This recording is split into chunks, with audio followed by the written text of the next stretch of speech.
92।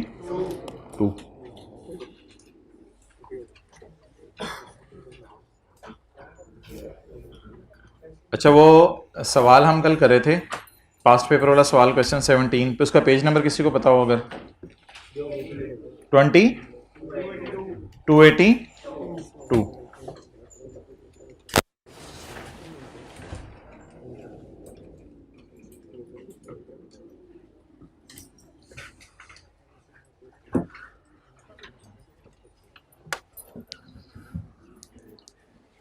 अच्छा जी, ये कल हम सवाल कर रहे थे, तो इधर आप देखें, पार्ट बी जो लेक्चर का था उसमें हमने ये सवाल किया था। सवाल में ना जरा मसला समझें पढ़ के दोबारा क्या था। Atif Anwar is finance manager and reports to Jamal Ahmad on returning from leaves. Atif ने नोट किया है कि draft financial statement for 2019 have been prepared. Draft have been, इसका मतलब है अकाउंटेंट ने एंट्रीज वगैरह समझ आई, उसने कर ली हैं। Draft have been prepared, depreciations निकल चुकी, इंटरेस्ट निकल चुका, सब हो चुका। He found that financial statement have not been updated for revision in decommissioning, जो कि साल के पहले दिन होनी चाहिए थी। Atif discussed the matter with Jamal, who advised him to finalize the financial statement without revising the decommissioning cost, क्योंकि decommissioning cost कहते हैं रिवाइज ना करो, इसकी वजह से प्रॉफिट कम हो जाने हैं और मसला हो जाएगा, would be decreased if revised cost would be taken into account। अगर नई कॉस्ट आपने डाली तो उससे प्रॉफिट कम हो जाने हैं। ये तो आपको पता है बॉस की एडवाइस नहीं होती, ये तो हुक्म होता है बॉस का, और बॉस एम्प्लॉय को गलत काम करने को कह रहा है। तो वही चीज़ें जो हमने क्लास में पढ़ी थी, इंटेग्रिटी बॉस की वायलेट हो रही है, और प्रोफेशनल बिहेवियर और ऑब्जेक्टिविटी, न्यूट्रल रह के काम नहीं करा। न्यूट्रल रह के क्यों नहीं काम करा? क्योंकि प्रॉफिट बढ़ाने के चक्कर में है वो। तो ये ना कहा करूँ ये पेपर में एथिक्स और डीकमीशनिंग का सवाल मिक्स होके आ गया, तो क्या खत्म करेंगे, 2 लाइनें छोड़ें, अब मेन सवाल की तरफ आए आप। Decommissioning cost related to plant has increased from 50 to 88. Applicable discount rate is 12%. This plant has a useful life of 6 years. It was purchased. शुक्र है इस सवाल में डेट ऑफ परचेज भी दी हुई थी, तो इससे पिछला सवाल हमने किया था उसमें डेट ऑफ परचेज नहीं दी हुई थी। SCL use the cost model, और ये कॉस्ट मॉडल यूज कर रहा है।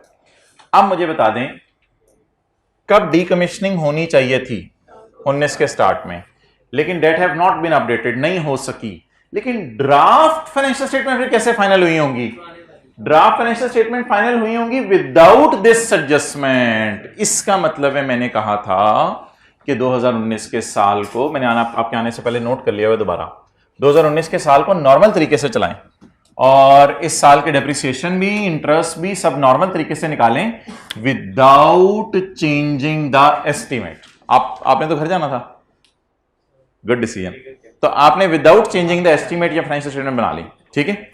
अब क्या ये वाली फाइनेंशियल स्टेटमेंट बननी चाहिए थी, या 1 जनवरी 19 को रिवाइज सीए निकालना चाहिए था? तो 31/12/18 की फिगर्स को मैंने दोबारा ले लिया था, और 1 जनवरी 19 को मैंने रिवाइज सीए निकाल के फिर डेप्रिसिएशन सही वाली निकाली और इंटरेस्ट सही वाला निकाला, डन। अब मैंने आपको कहा क्या था जाते जाते, कि सवाल पूछ रहे कि what is the change in profit, what is the change in assets and what is the change in liabilities. अगर फाइनेंशियल स्टेटमेंट में ये वाली एडजस्टमेंट डाल दें, तो मैंने कहा था डेप्रिसिएशन क्या हो रही है, बढ़ रही है, तो प्रॉफिट, इंटरेस्ट बढ़ रहा है तो प्रॉफिट कम होगा, और एसेट्स 516 से 534 पे जा रहे हैं, और 33 से लायबिलिटी 59 पे जा रही है।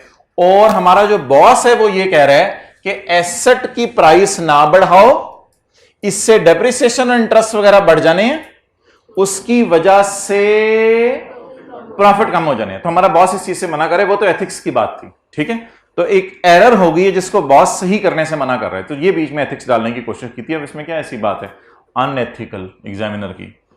अच्छा, अब आप मुझे ये बता दें, देखिए पेपर में जब बंदा बैठा होता है ना, तो इट इज नॉट नेसेसरी कि उसका माइंड इसी तरह चले कि दोनों डेप्रिसिएशन का डिफरेंस ले, दोनों इंटरेस्ट का डिफरेंस ले।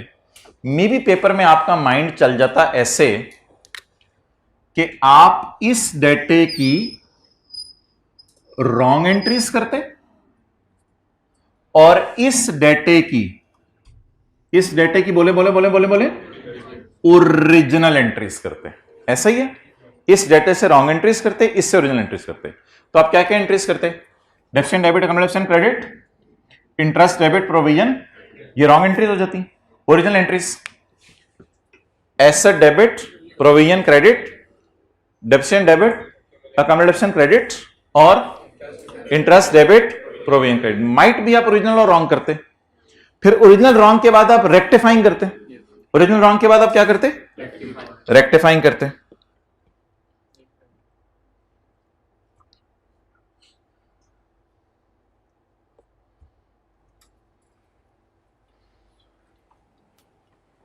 ओरिजिनल एंट्रीज करते आप ऐसी पेपर में, रफ वर्किंग ओरिजिनल एंट्रीज करते 152 से 6.4 से, वो 6.35 है 4 है, उसमें ना जाए। आपने 6.4 लिखवा दिया था, इधर मैंने 6.35 लिखा हुआ है। आप ओरिजिनल करते और क्या करते? रॉन्ग। और फिर क्या करते? Rectifying entries. रेक्टिफाइंग एंट्रीज कैसे करते? अकाउंटेंट ने डीकमीशनिंग का एस्टीमेट रिवाइज नहीं किया, कर दो। एसेट डेबिट डीकमीशनिंग पूरे 22 से, डेप्रिसिएशन 3 रुपए पे पड़ी है 6 पे ले, इंटरेस्ट 3 पे पड़ा है 6 पे ले जाओ, तो इंटरेस्ट बढ़ा दिया, डन। डेप्रिसिएशन 147 पे पड़ी है 152 पे ले जाओ। क्या ये पॉसिबिलिटी है कि पेपर में कुछ बच्चों का जहन इस तरफ भी चला जाता कि मैं ओरिजिनल रॉन्ग रेक्टिफाइंग एंट्रीज कर लूं? क्या ये पॉसिबिलिटी है?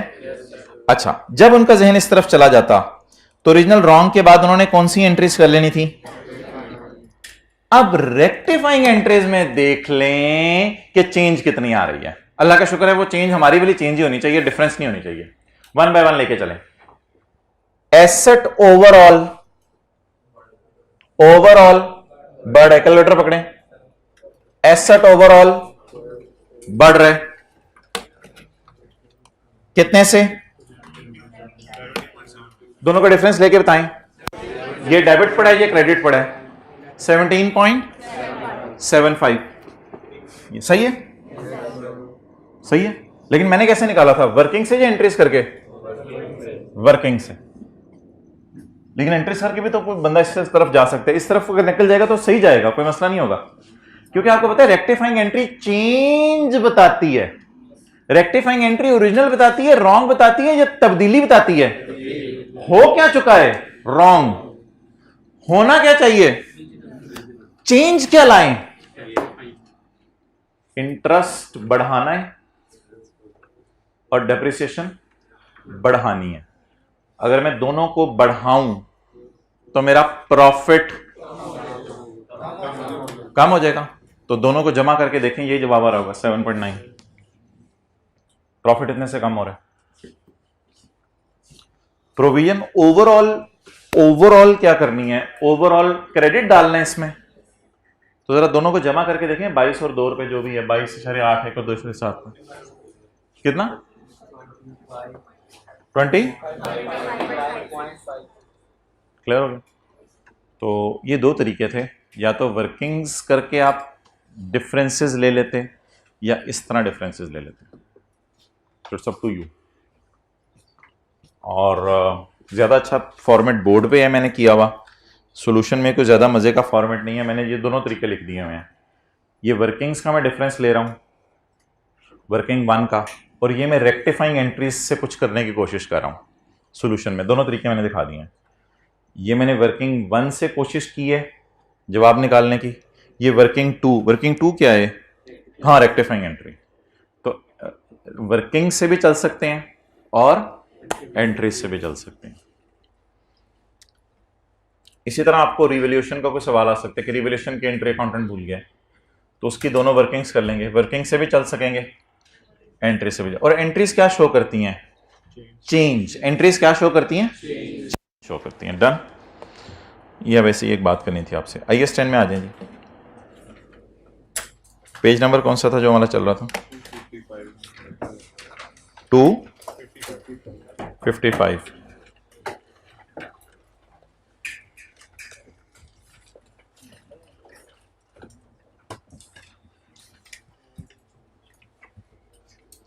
अच्छा, जाते जाते हमने एक बड़ी इंपॉर्टेंट बात की थी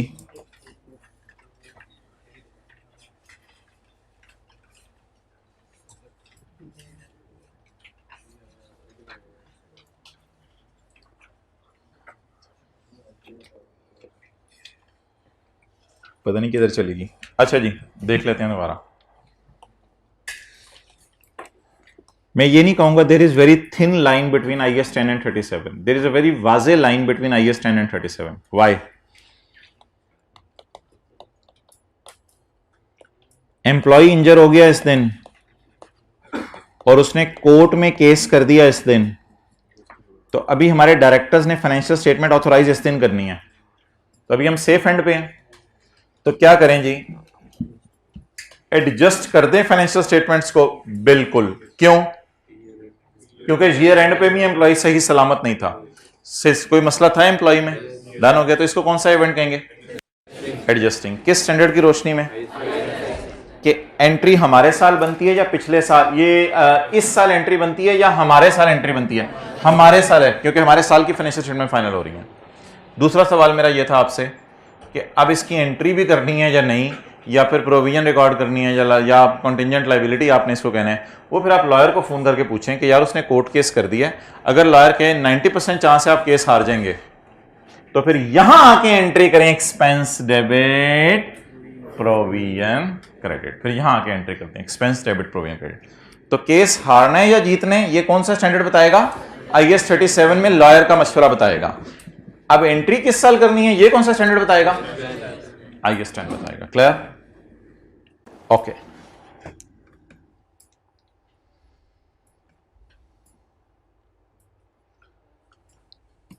पॉइंट नंबर 7 रह गया हमारा और 8 रह गया ना। A factory worker was seriously injured on 10 दिसंबर 13। भाईजान इंजरी कब हुई? 10 दिसंबर 13। कौन? 26 January worker filed a claim. Worker filed a claim, ये कौन सा स्टैंडर्ड है? Worker filed a claim. हमारे साल आग लगी, इंजरी हुई मिसाल के तौर पर, हमारे साल के बाद उसने केस किया, तो क्या हमारे साल के एंड पे भी कर सकता था ना केस?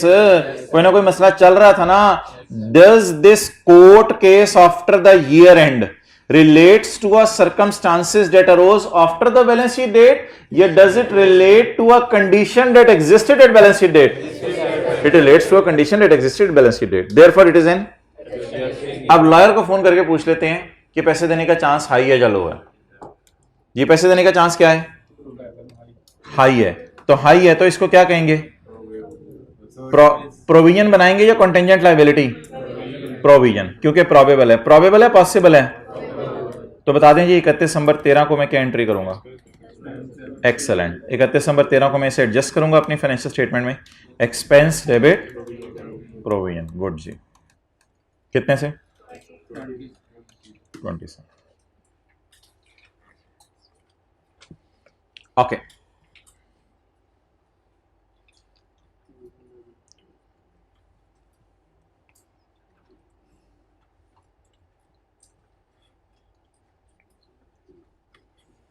इसको पॉइंट 8 को जरा छोड़ें।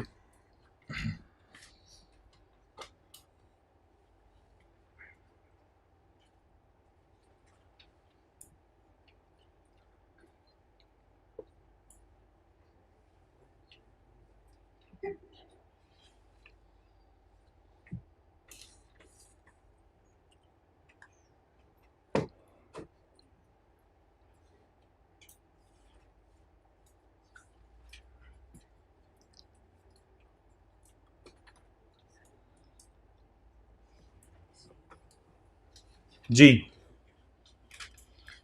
ये सवाल किया मैं, पेज नंबर 227। पढ़ें जी सवाल को। Nabha power limited, page 227। Nabha power limited is preparing its financial statement for year ended 30 June 2017। Following issues are under consideration. 226। Following issues are under consideration. On 15 May 2017 हमारा ईयर एंड क्या है? 30 जून 17। ऑन 15 मई 2017 अठा occurred in one of our factory. तो धमाका कब हुआ? 15 मई को। Several claims are filed by employees. 7 employees made claims before year and. 7 बंदे 1.5 महीने के अंदर अंदर आ गए समझ आ रही है बात? 7 महीने थोड़े थोड़े कर, 7 बंदे थोड़े थोड़े करके 1.5 महीने के अंदर आ गए। कभी 2 आ रहे थे, कभी 3 आ रहे थे, कभी 1 आ रहा था। 30 जून पे हमने खड़े होकर देखा कि 7 लोग आ चुके हैं अपने जख्म लेके। एंड फर्दर 3 इंजर्ड एम्प्लॉइज केम इन जुलाई, बाकी 3 जुलाई में आए हैं। IS 10 कहते हैं इनको लपेट लो और 10 की जनरल एंट्री 30 जून को ही मार दो, इनको लपेट के अंदर ले आओ, सबको खत्म करो बात।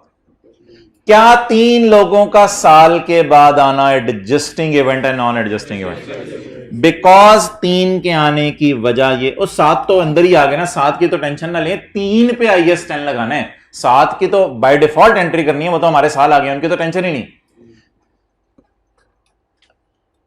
वो जो adjusting or non adjusting event क्या पड़ा था, हमारे साल के बाद कुछ होगा जिसे अपने साल लाके डालेंगे। तो 7 एम्प्लॉइज की खर्चा तो बुक करना ही करना है।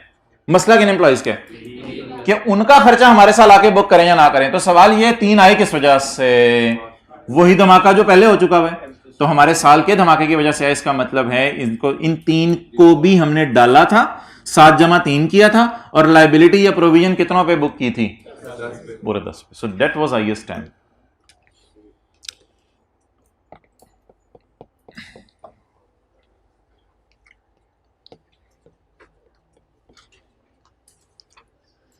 कोशिश करते हैं हम इसे आज खत्म कर दें IS 10 को आधे घंटे में। फिर हम शुरू करते हैं IS 10 37 के इकट्ठे सवाल जो पास्ट पेपर्स में आए हुए हैं।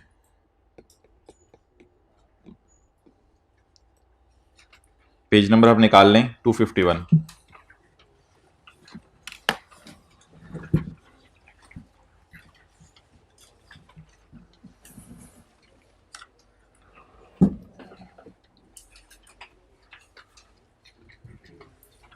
जी, कल हमने पढ़ा था एडजस्टिंग इवेंट 2 किस्म के, may be favourable may be unfavourable. Unfavourable था कैशियर कैश लेके भाग गया था, और फेवरेबल ये था इंश्योरेंस कंपनी ने मुझे पैसे देने थे। लेकिन फेवरेबल अनफेवरेबल के चक्कर में तो ना पड़े, बस सिंपल सी बात करते हैं। एडजस्टिंग नॉन एडजस्टिंग असल में चीज है। तो जो ऐसे हैं which provide evidence of a condition, वो क्या थे? एडजस्टिंग। और which are indicative of a condition that arose after the balance sheet date are called as. इनकी जनरल एंट्री करनी होती है और इनकी जनरल एंट्री नहीं करनी होती। एडजस्टिंग इवेंट्स को पेपर में कैसे लिखना है? Explain why it is adjusting, because it relates to condition that existed at balance sheet date. और explain the general entry in descriptive form. Increase the cost of sale and decrease the inventory, वो जो competitor आ गया था। Explain why it is non adjusting and discuss about disclosure. If it is, यानी if it is, अगर ये material है, material आपने सुनी है या नहीं, बस आपने लिखा है। If it is material it will be disclosed in the notes to the financial statements. Examples of adjusting events as per original standard IS 10 given in para 9 of standard.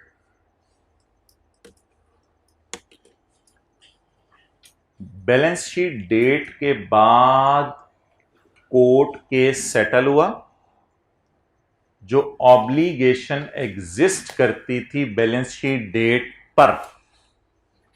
वैसे तो ऊपर लिखा हुआ है ये एडजस्टिंग है, लेकिन सोच लें, एक ऑब्लिगेशन एग्जिस्ट करती थी बैलेंस शीट डेट पर। कोर्ट ने हमारे, अभी डायरेक्टर्स ने ऑथोराइज नहीं की थी फाइनेंशियल स्टेटमेंट्स, कोर्ट ने हमारे खिलाफ फैसला सुना दिया इस दिन। तो बताएं, is it adjusting or non adjusting? Settlement of a court case after balance sheet date confirming an obligation existed at, so it is called an adjusting. ये दोनों मैंने आपको बता दिया था, डेटर और इन्वेंट्री वाला। क्या बताया था? मैंने कहा था सवाल ने कोई वजह नहीं बताई, काला नुक्ता मैंने फारक कर दिया। साल के बाद मैं डेटर के पास गया, उसने पैसे नहीं दिए, इसका मतलब है साल के एंड पे भी जाता तो उसने पैसे। साल के बाद मैंने इन्वेंट्री बेची और सस्ती बिक गई, इसका मतलब है साल के, इधर देखें, इसका मतलब है साल के एंड पे भी मैं इन्वेंट्री बेच देता तो सस्ती बिकनी थी। Receipt of information after balance sheet date that asset was impaired at balance sheet date. मेरे पास कोई मोबाइल पड़ा हुआ था, अमेरिका से मैंने मंगवाया था, मेरा ख्याल था महंगा बिकेगा, मुझे बेच के इंफॉर्मेशन मिली कि ये सस्ता बिक गया है, अगर मैं साल के एंड पे भी बेचता सस्ता ही बिकना था। Receipt of information after balance sheet, information मिली, किस वजह से इंफॉर्मेशन मिली होगी? इन्वेंट्री बेचने की वजह से और डेटर के पास जाने की वजह से इंफॉर्मेशन मिली होगी। इंफॉर्मेशन का मिलना बैलेंस शीट डेट के बाद के बैलेंस शीट डेट पे हमारा एसेट क्या हो गया है? इंपेयर।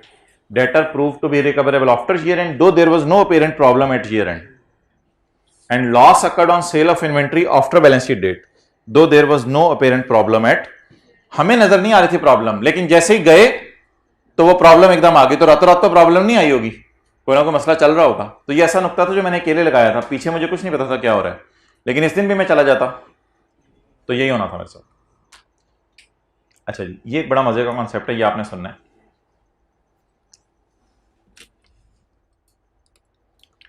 आपने प्लांट यहां बाय कर लिया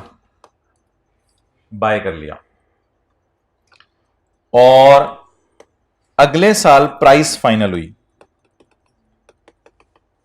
ये क्या बात हुई यार, अगले साल प्राइस फाइनल हुई? हम दीवाने हैं, हमें प्राइस तो खरीदने वक्त फाइनल करनी चाहिए थी। कभी ऐसा हुआ, कभी आपने सुना हो, आप प्रिंसिपल साहब के पास गए हो, प्रिंसिपल साहब ने कहा यार माशाल्लाह आप तो बड़े लायक बच्चे हैं और अच्छे बच्चे हैं, आपका तो ये भी है वो भी है, आप तो बड़े टेस्ट भी अच्छे देते रहे, आप मेरी क्लास में पढ़ते भी रहे थे, तो आपकी फीस इंशाल्लाह कर लेंगे तय, कोई मसला नहीं, परेशान ना हो, आप आ जाना 2-4 दिन बाद फीस इंशाल्लाह आपकी तय कर लेंगे। ऐसा होता है बिल्कुल। आप कहते हैं सर ठीक है मैं एडमिशन ले लूँ सर, हाँ जाएं आप एडमिशन ले लें, वो परेशानी हुआ, और आप एडमिशन लेके चले जाते हैं, हालांकि फीस अभी तय नहीं हुई होती। ऐसा होता है दुनिया में। इसी तरह आप एसेट खरीदने गए, इस बंदे से आप एसेट अक्सर खरीदते रहते हैं, इस बंदे ने कहा यार वो डॉलर के रेट चेंज हो गए हैं तो हमारा ओनर बाहर के मुल्क गया हुआ है, उसको जरा आने दो, वो प्राइस तय कर लेगा। आपने कहा मुझे चीज की तो बड़ी अशद जरूरत है, उसने कहा ले जाओ साल के बाद प्राइस तय कर लेंगे, कोई मसला नहीं यार, आपके साथ पहले कभी हमने कोई ज्यादती की है, कोई महंगी चीज आपको बेची है, जो जेन्युइन बनती होगी वो हम ले लेंगे। आप बता दें साल से पहले एसेट खरीदा हुआ है, साल के बाद प्राइस तय हुई है, बैलेंस शीट डेट के ऊपर जो एसेट खरीदने की एंट्री होनी चाहिए वो इस इंफॉर्मेशन की बुनियाद पे होनी चाहिए या इस दिन जो हमारा अंदाजा हो, इस इंफॉर्मेशन की बुनियाद पर। वाई? क्योंकि प्लांट खरीदा पड़े, बस साल के बाद कंफर्म होने की देर थी ना, वो कंफर्म होगी प्राइस, तो ऐसी बोंगी मार के को प्राइस खुद ही अपने से सोचें तो बेहतर क्या है कि पता चल गई ये प्राइस, तो इसी प्राइस पे एसेट को रिकॉर्ड करें। और अगर यकम नवंबर को खरीदा हुआ था तो फिर 2 महीने की डेप्रिसिएशन भी इस प्राइस पे बुक करें। सिमिलरली सेल में ये सिनेरियो हो सकता है, फिक्स एसेट आपने सेल कर दिया लेकिन प्राइस तय कब होनी है, आपने चीज बेची, अगले ने कहा मुझे जरा इस्तेमाल करने दो फिर मैं देखता हूं कितने पैसे देने हैं, तो आपने चीज बेच दी, इधर पैसे आने हैं इधर, तो अल्लाह का शुक्र है अगर डायरेक्टर्स के साइन होने से पहले पैसे आ जाएं तो फिर तो मसला ही नहीं रहा कि कितने आने हैं, जो आए उसी को यहां कैश रिसीव्ड के तौर पे समझ लें, यानी डिस्पोजल प्रोसीड समझ लें। आए तो नहीं होंगे, रिसीवेबल होंगे शायद वो।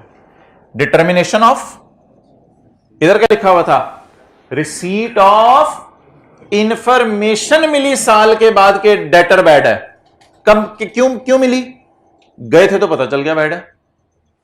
इधर क्या है, डिटर्मिनेशन ऑफ परचेज प्राइस, ऐसा खरीदा जा चुका है, इधर क्या प्राइस, इधर क्या हो रही है, सिर्फ डिटर्मिन, इधर क्यों क्या इवेंट हो रहा है, इधर के इवेंट का नाम बताएं, डिटर्मिन, तय हो रही है purchase price of fixed asset after balance sheet date which has been purchased before year end. तो ये नोट कर लें, purchase before year end but price is finalised after year end. जी तब एंट्री नहीं होगी, वर्क इन प्रोग्रेस टाइप को अंदाजन डेबिट आपने करना है कर दो, मुनासिब नहीं है फिर कोई एंट्री करना, लेकिन in the end financial statement publish होने से पहले कुछ ना कुछ एंट्री भी करनी पड़ेगी आपको। एंट्री अगर ना भी हो ना नवंबर दिसंबर में तो कोई इतनी परेशानी की बात नहीं होती, जब फाइनेंशियल स्टेटमेंट फाइनल हो रही है तब तक कोई एंट्री करनी होती है। डेप्रिसिएशन चार्ज होगी, बिल्कुल होगी, अगर आपने यकम नवंबर को खरीदा है, यकम दिसंबर को खरीदा है, डेप्रिसिएशन चार्ज ना करें ना, वेट कर लें, मार्च तक ये फाइनेंशियल स्टेटमेंट हमारे हाथ में ही है ना, तो 31 दिसंबर की डेट डाल के परचेज की एंट्री भी कर लेंगे, डेप्रिसिएशन की भी कर लेंगे, प्राइस बस फाइनल होने का इंतजार कर लें। अगर बाद में वो तो फिर अगर मटेरियल है तो वो तो अलग बात है। अच्छा जी, पॉइंट नंबर 4, अब आप बड़े हो गए, जरा खुद पढ़ने की कोशिश करें चीजें।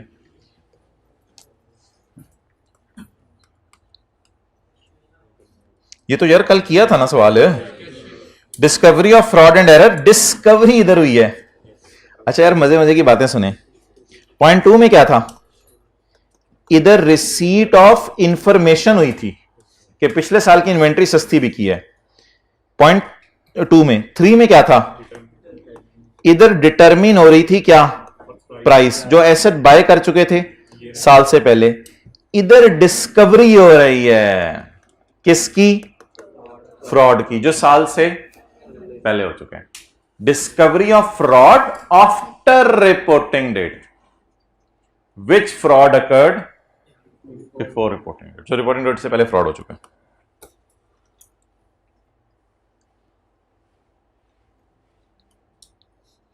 इधर देखें भाईजान, आप इंश्योरेंस कंपनी से नेगोशिएशन कर रहे थे इस दिन के, यार मुझे पैसे दे दो। इंश्योरेंस कंपनी ने कहा नेगोशिएशन जारी रखते हैं। 2 जनवरी को इंश्योरेंस कंपनी ने कहा आ जाए भाईजान पैसे ले जाएं। तो नेगोशिएशन तो इधर चल रही थी ना, तो बस प्राइस का मसला था। तो इसको क्या लें? Adjusting event. अब अंदाजन प्राइस 31 दिसंबर को बुक करें या जो साल के बाद मिली है, अभी फाइनेंशियल स्टेटमेंट हमारे हाथ में ही है। याद रखें, जब तक डायरेक्टर्स ऑथराइज नहीं कर देते फाइनेंशियल स्टेटमेंट जनवरी फरवरी मार्च, तब तक फाइनेंशियल स्टेटमेंट हमारे हाथ में ही होती हैं। तो कोई मसला नहीं, इस दिन वाली जो इन्फॉर्मेशन मिली है उसको इस दिन इनकॉर्पोरेट कर लें। Amount received in respect of legal और insurance claim which were in negotiation at year end. तो इंश्योरेंस कंपनी से साल के बाद पैसे मिले, लेकिन हमें इधर पता ही नहीं था कितने पैसे मिलने हैं, तो अंदाजन एंट्री करने की जरूरत नहीं है। अब साल के बाद पैसे मिल गए, वही प्राइस इधर बुक कर ले। अच्छा यार, ये जरा समझिएगा कॉन्सेप्ट, ऊपर देखें।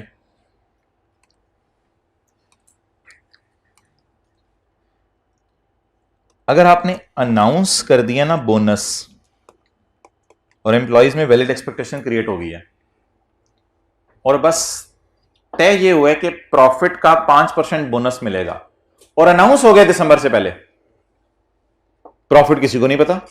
अभी ऑडिटर ही नहीं आई, जनवरी फरवरी में ऑडिट होगा, हमारी गलतियां सही होंगी, फरवरी में जाके प्रॉफिट पता चला। सही वाला प्रॉफिट तो ऑडिटर ही बता सकते हैं ना। तो उस प्रॉफिट पे जब हम 5% लगाएंगे, तो वो 5% प्रॉफिट पे लगा के 100 रुपया प्रॉफिट है उसका 5 रुपए, उस 5 रुपए की एंट्री 31 दिसंबर को करें या छोड़ दें एंट्री? 31 दिसंबर पे आके करें। Why? Because there was a constructive obligation at year end. सिर्फ किस चीज का फटा था? अमाउंट का फटा था। अमाउंट डायरेक्टर के ऑथोराइज होने से पहले फाइनल हो गई है, तो इट इज ऑल्सो एन। लेकिन अगर, समझ गए होंगे आप, लेकिन अगर अनाउंस ही जनवरी में होता तो फिर तो वो कंस्ट्रक्टिव, फिर तो ईयर एंड पे कोई ऑब्लिगेशन ही नहीं। तो जरा पढ़ने की कोशिश करें क्या लिखा हुआ है।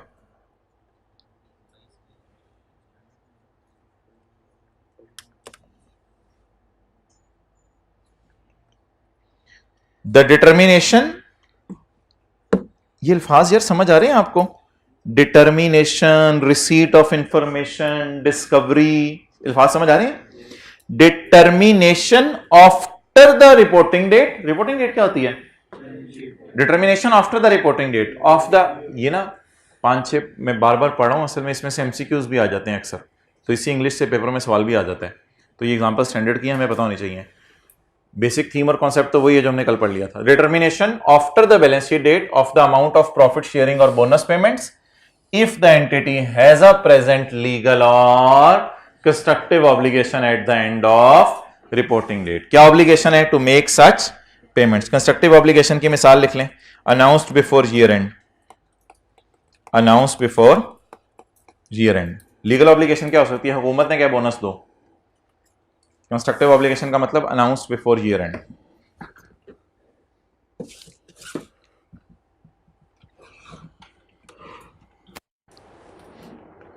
ये जी किसकी मिसालें हो गई? एडजस्टिंग की। आगे किसकी मिसालें हैं? वो अपकमिंग पेजेस में आ रही हैं। सबर सबर सबर सबर सबर। एडजस्टिंग के डिस्क्लोजर हैं या नहीं है? लेकिन नॉन एडजस्टिंग अगर मटेरियल है तो 2 चीजें डिस्क्लोज करें, nature of event and estimate of. अच्छा वैसे कल मैं सोच रहा था कि कल जो मैं आपको इंग्लिश लिखवा रहा था, अगर आप पेपर में उसको इस तरह लिखाएं, however if the amount is material it will be disclosed in the notes to the financial statements by giving a nature of event and estimate of। ये बात उधर भी लिखते थे ना, contingent liability contingent asset में, तो इस तरह की बात अगर आप लिखेंगे ज्यादा बेहतर होगा। लेकिन एक डिस्क्लोजर मस्ट है, चाहे वो मटेरियल हो जाए इमटेरियल, फाइनल डिविडेंड, उसका डिस्क्लोजर मस्ट देना। अच्छा अब वो नॉन एडजस्टिंग की examples, page number 253, page number 253। इसमें ना ये आईकैप की किताब में अभी इस दफ़ा उसने डाली हैं, इसमें ना उसने कंजूसी की है फिक्रे लिखने में, तो फिक्रे काफ़ी सारे इसने अधूरे लिखे हैं, वो अधूरे फिक्रे मैं आपको पूरे खुद करवाता रहूँगा। साल के बाद सब्सिडरी को खरीदा, बता दें जी 31, अब आपने ऊपर पढ़ लिया सारे नॉन एडजस्टिंग का, फायदा क्या होगा समझाने का। साल के बाद सब्सिडरी को खरीदा, तो मुझे बताएं अगर मैंने 2 जनवरी को सब्सिडरी को खरीदा तो 31 दिसंबर पे आगे कंसोलिडेशन करने की जरूरत है पिछले साल? नहीं। Major business combination after the balance sheet date और disposing of a major subsidiary after the balance sheet, why it is non adjusting? क्योंकि बस ठीक है कंसोलिडेशन होनी तभी जब सब्सिडरी को खरीदें। Announcing a plan to discontinue an operation after year end, ये मैं कह रहा था आईकैप ने ना अधूरा अधूरा लिखा हुआ है, पूरा लिखना चाहिए। Announcing a plan to discontinue an operation after year end, अगर हमारे साल से पहले अनाउंस हो गया रिस्ट्रक्चरिंग होनी है फिर एडजस्टिंग इवेंट, और अगर हमारे साल के बाद अनाउंस हुआ रिस्ट्रक्चरिंग होनी है नॉन एडजस्टिंग। जैसे भी बोनस था हमारे साल से पहले अनाउंस हो गया था तो फिर adjusting. Major purchase of assets, major disposal of assets, major expropriation of assets by government after year end. Allah भला करे किताब बनाने वाले का, इसको ये लिखनी चाहिए थी बातें।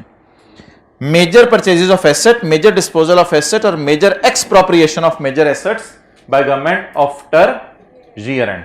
बता दें साल के बाद एक्सप्रोप्रिएशन क्या होता है? हुकूमत ने कब्जा कर लिया हमारे एसेट पे, अगर साल के बाद हुकूमत कब्जा कर ले हमारे एसेट पे, नॉन एडजस्टिंग, नॉन एडजस्टिंग। हाँ, however if it is material disclose करके बता दें यूजर को कि यार साल के बाद कब्जा हो गया, लेकिन अगर कब्जा हुकूमत साल से पहले कर ले। अच्छा, एक और चीज हमने पढ़ी थी, उससे मिक्स नहीं करना कि अगर परचेज साल से पहले हो गया प्राइस बाद में पता चली, वो अलग बात है। ये तो परचेज ही कब हो रहा है? आफ्टर। ये तो कौन सा इवेंट होगा? मेरे ख्याल से तो ये बताने की जरूरत ही नहीं यार, पता नहीं आईकैप क्यों ये सदा सदा बातें बता रहे हैं। साल के बाद सब्सिडरी खरीदी, नॉन एडजस्टिंग ऑब्वियसली।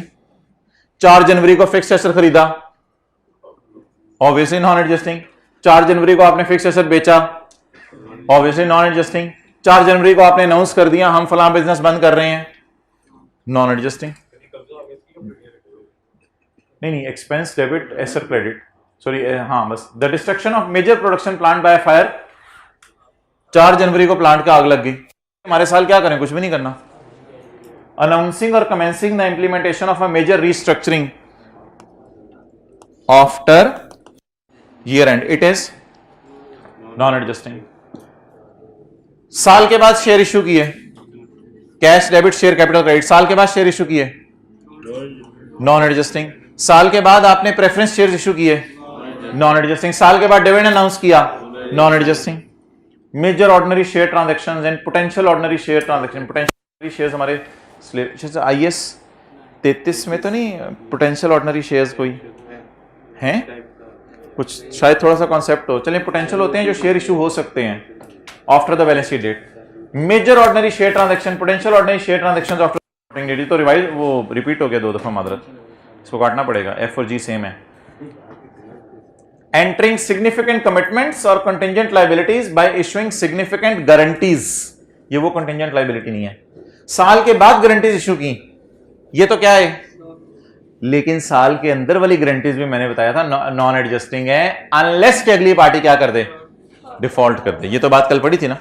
तो साल के बाद किसी की गारंटी दे दी, ये तो ऑब्वियसली नॉन एडजस्टिंग है। लेकिन अगर साल के अंदर किसी की गारंटी दे दी और वो साल के अंदर ही डिफॉल्ट कर गया तो एडजस्टिंग है। commencing a major litigation, commencing a major litigation arising solely of event that occur after balance sheet date। 2 जनवरी को आग लगी और 4 जनवरी को एम्प्लॉइज ने केस किया। सोचे सोचे सोच के बोला करें, ऐसे ना बोले। 2 जनवरी को आग लगी और 4 जनवरी को एम्प्लॉइज ने केस किया, इट इज 28 दिसंबर को आग लगी, 2 जनवरी को एम्प्लॉइज ने केस किया, इट इज एडजस्टिंग। ये ना वैसे जो नॉन एडजस्टिंग की लिस्ट है और ये जो एडजस्टिंग की लिस्ट है ये ज़रा स्टैंडर्ड में भी दी हुई है। पहले ज़रा मैं नॉन एडजस्टिंग की लिस्ट ना, अच्छा हाँ, स्टैंडर्ड बनाने वाला ज़्यादा अच्छा था। उसने पैरा 22 में ये लिस्ट दी है the following are example of non adjusting event after balance sheet date, तो उसने ऊपर ही बैलेंस शीट डेट के बाद लिख दिया हुआ है ताकि बार बार ना लिखना पड़े। तो बुक में भी इसी तरह लिखा हुआ है, गुड, बुक में भी इसी तरह लिखा हुआ है। The following are the examples of non adjusting event after the reporting date, announcing a plan to discontinue an operation and major purchase of asset. असल में ना स्टैंडर्ड में कुछ बातें आउट ऑफ सिलेबस थी, IFRS 5 आपने पढ़ा नहीं हुआ, और ये चीजें आपको कॉन्सेप्ट समझ आ गया सारा, तो बस ठीक है। ये पैराज मैं आपको स्टैंडर्ड से टिक नहीं करवा रहा क्योंकि ये पैराज आपको पढ़ने की जरूरत नहीं है, ये एग्जांपल्स हैं या कोई वर्डिंग है जो हमने उठानी है स्टैंडर्ड खोल के, एग्जांपल्स हैं। तो एग्जांपल्स अल्लाह का शुक्र है आपको समझ आ गई हैं, तो इनकी रिटेंशन काफी है, तो स्टैंडर्ड के पैराज टिक करवाने की जरूरत नहीं है। तो मोहतरम ये किसकी एग्जांपल्स खत्म हुई? एडजस्टिंग और नॉन एडजस्टिंग की। अब हमने शुरू करने हैं जी डिस्क्लोजर्स। डिस्क्लोजर्स वो किधर है? Annual report 2019।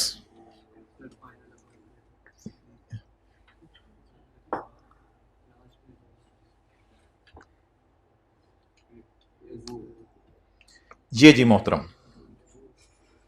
IS 10 के डिस्क्लोजर्स हैं। ये किसकी फाइनेंशियल स्टेटमेंट्स हैं? पैकेजेस की। ये IS 10 के डिस्क्लोजर्स हैं। जरा आप इनको पढ़ने की कोशिश करें। ईयर एंड मैं ऊपर लिख देता हूं,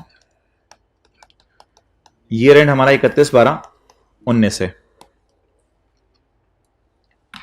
ये जी डिस्क्लोजर्स IS 10 के हैं।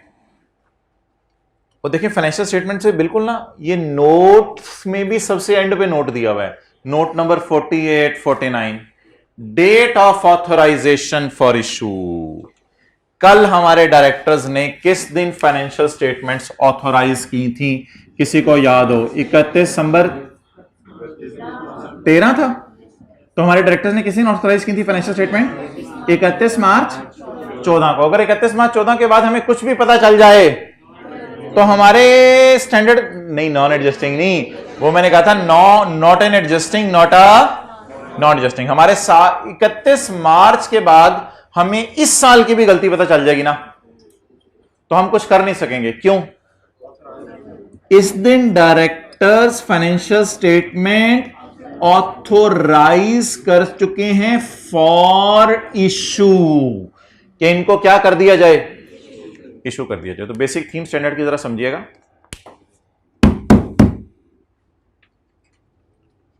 दिसंबर में आग लगी, डायरेक्टर के साइन करने से पहले पता चल गया फरवरी में,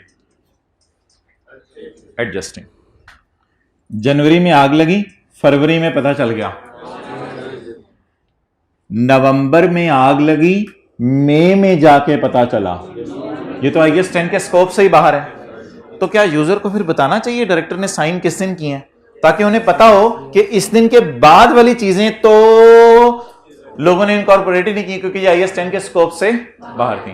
तो IS 10 का एक डिस्क्लोजर है कि आपने डेट बतानी है, किस दिन डायरेक्टर्स ने ऑथोराइज किया। और एक और डिस्क्लोजर है IS 10 का, किसने ऑथोराइज किया। मुख्तलिफ मुल्कों में ना एग्जीक्यूटिव डायरेक्टर्स भी होते हैं, कुछ और डायरेक्टर्स भी होते हैं, तो आपने ये भी बताना है किसने ऑथोराइज किया। 2 डिस्क्लोजर है IS 10 के, पढ़ लें।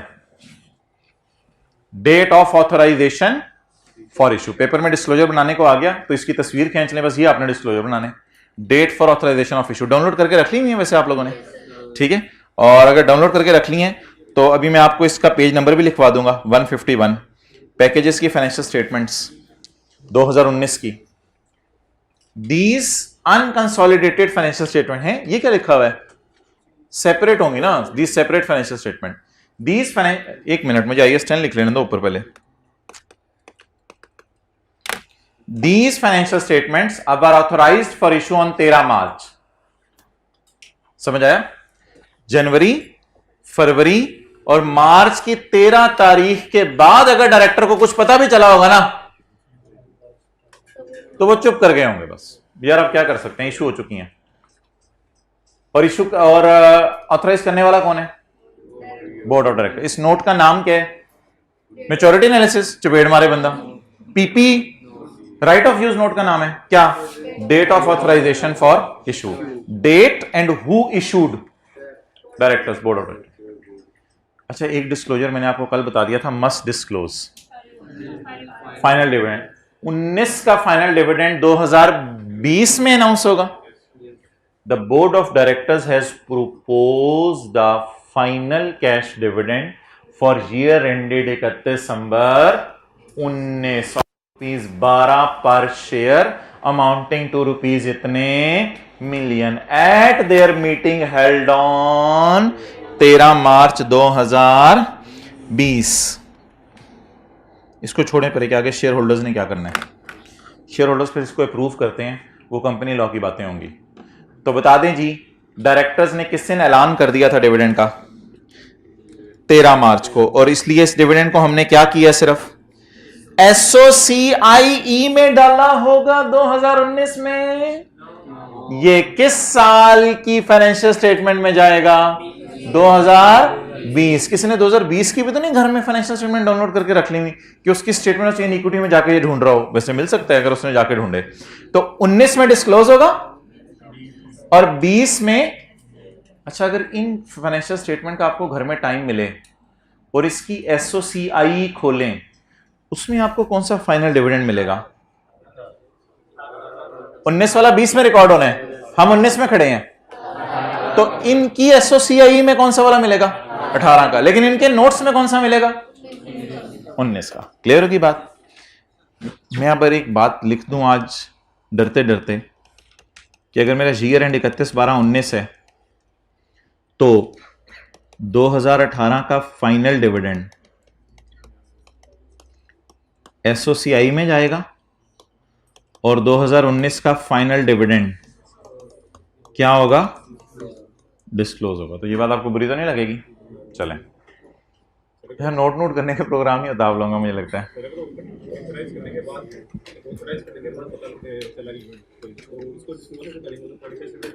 चली गई, आप क्या करें? कुछ भी नहीं कर सकते। Not adjusting, not a non adjusting, कुछ भी नहीं कर सकते।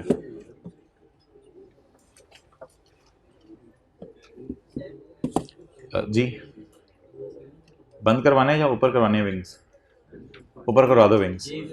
भाईजान ये इशू था। अच्छा, ये FR1 का नॉलेज है और ये ग्रीन में FR2 का नॉलेज है। FR1 में ये वाली बात आपको पता थी, FR2 में ये पता चल गया आज। यार तूने उधर से तीर से लिया, डायरेक्ट इस पे आगे बजा तीर। ओह मैन, ये तो रिमोट ले आया आज। तो घर वाले क्या कर रहे होंगे अगर तू इधर रिमोट ले? कॉलेज ये कहाँ स्टूडेंट्स को जरा मुझे भी बताओ। अच्छा, okay, so that's really interesting today that we have seen with our naked eyes the disclosures of IAS 10। हमने खुली आंखों से IAS 10 के डिस्क्लोजर आज देख लिए, मतलब मजा आ रहा है। ट्राई करें इनको पढ़ने की।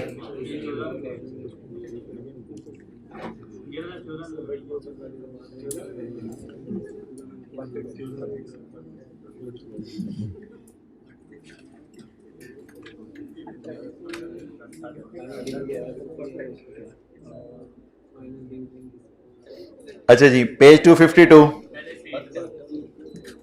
पेज 252। यार ये डायग्राम आपने देखनी हुई देख लीजिएगा, ये आपको मैंने सारी समझा दी हुई है। ये छोड़ने पर है, ये छोड़ने पर है, सारा रिपीट हो रहा है। Dividends, if an entity declares dividend to holders of equity instrument after the reporting date, after the reporting date, तो इसको कौन सा डिविडेंड कहते हैं? बोलें बोलें। if an entity declared dividend after balance sheet date, final dividend, the entity shall not record those dividend as liability at the end of reporting date. Such dividend are disclosed in the notes। देख लिया आप लोगों ने ये? तो बता दें 31/12/19 में डिस्क्लोज क्या होगा? 19 का फाइनल डिविडेंड, लेकिन रिकॉर्ड क्या होगा? 18 का फाइनल। तो ये बात हमने पढ़ी है। छोड़, इसको छोड़ दें। अच्छा जी, एक डिस्क्लोजर ये हो गया हमारा। IS 10 के disclosures. The following information should be disclosed. The date the financial statements for authorised for issue. कौन सी डेट आ रही थी यार? पेज कौन सा है? 2019 की पैकेजेस की फाइनेंशियल स्टेटमेंट का 151। 2019 की पैकेज, ये दोनों डिस्क्लोजर मैंने आपको दिखा दिए हैं। The following information should be disclose. The date the financial statements for authorised for issue and the person who authorise. किन्होंने किया था? बोर्ड ऑफ डायरेक्टर्स ने।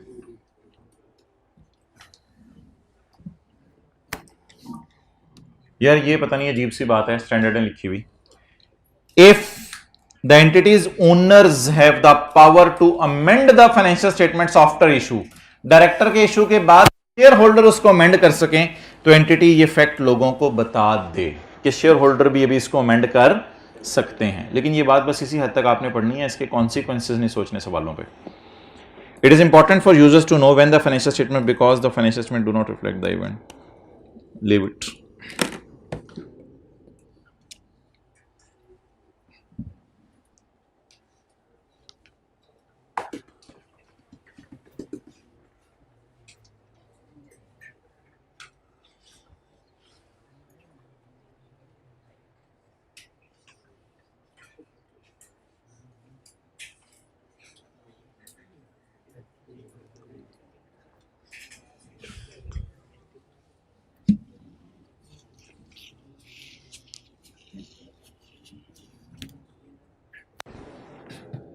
ओके, इधर देखें जी।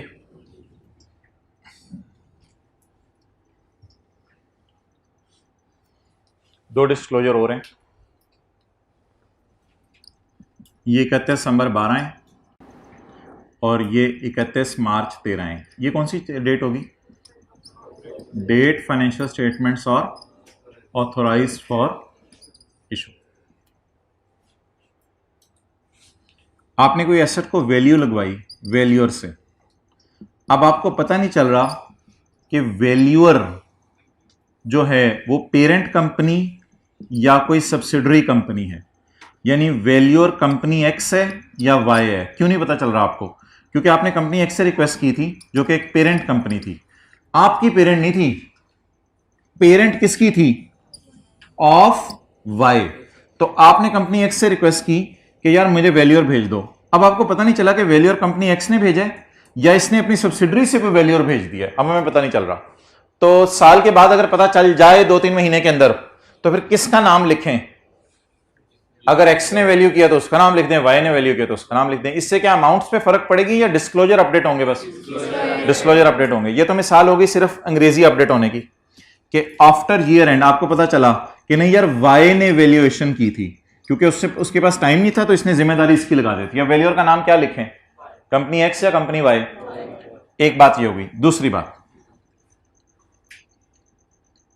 लॉयर ने इधर कहा था कि 50 मिलियन की लायबिलिटी है, लेकिन जब यहां पे फाइनेंशियल स्टेटमेंट ऑथराइज होने वाली थी ना, तो लॉयर ने कहा यार मुझे ना जज के खतरनाक लग रहे हैं, क्या कहते हैं, अजाइम, तो मुझे लग रहा है 60 मिलियन देना पड़ेगा। क्या मशवरा है? लायबिलिटी किस पे बुक करेंगे? लायबिलिटी तो करनी है बुक, लायबिलिटी तो करनी है बुक। लॉयर ने एक पुरानी बात बता दी है, साल से पहले भी लॉयर ने अंदाजा लगा दिया था। जब डायरेक्टर साइन करने लगे तो लॉयर ने कहा नहीं यार मेरा ख्याल है 60 मिलियन शायद देने पड़ेंगे आपको, बता दें।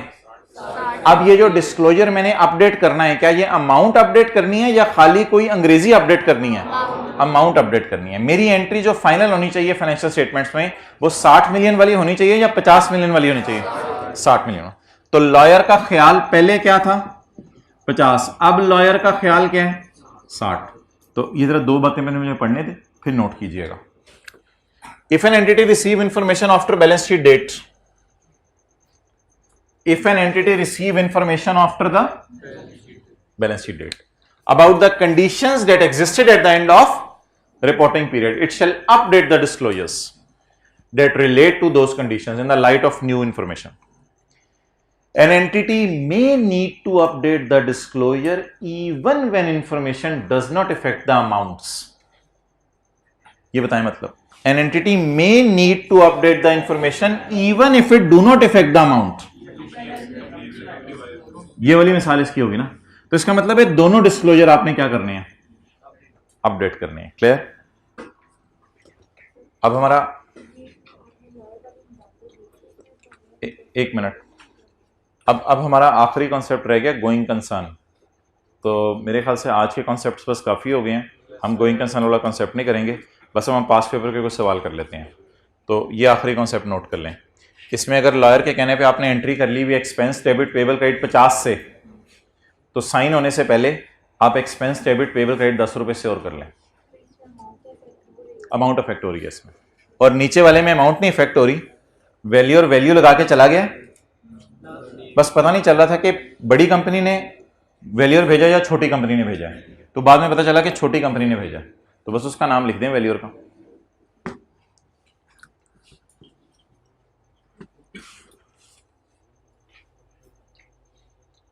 गोइंग कंसर्न है 10-12 मिनट का कॉन्सेप्ट, ये फिर इंशाल्लाह देख लेंगे। ओके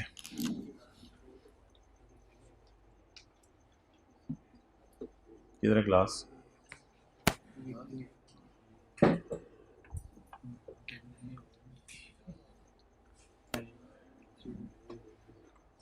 डिस्क्लोजर बता दें जी IAS 10 के कौन कौन से हैं। डेट कौन सी, जैसे डायरेक्टर ने फाइनेंशियल स्टेटमेंट ऑथराइज की। दूसरा डिस्क्लोजर किस दिन हुई, किस दिन हुई। तीसरा डिस्क्लोजर किसने की, किस दिन की, ये अलग अलग थे। और तीसरा डिस्क्लोजर फाइनल डिविडेंड बताने, फाइनल डिविडेंड बताने जो साल के बाद अनाउंस। और चौथा डिविडेंड, अगर साल के बाद डिस्क्लोजर या अमाउंट अपडेट करनी पड़ रही है तो कर दें या छोड़ने पड़े, कर दें। एक डिस्क्लोजर हो रहा है नॉन एडजस्टिंग इवेंट्स, अगर मटेरियल हैं वो भी तो डिस्क्लोज करने हैं ना, वो तो मेन डिस्क्लोजर है। नॉन एडजस्टिंग इवेंट्स अगर मटेरियल हैं तो वो भी डिस्क्लोज करने हैं। तो ये 4-5 डिस्क्लोजर हैं इसके, और सारे इकट्ठे लिखे हुए हैं।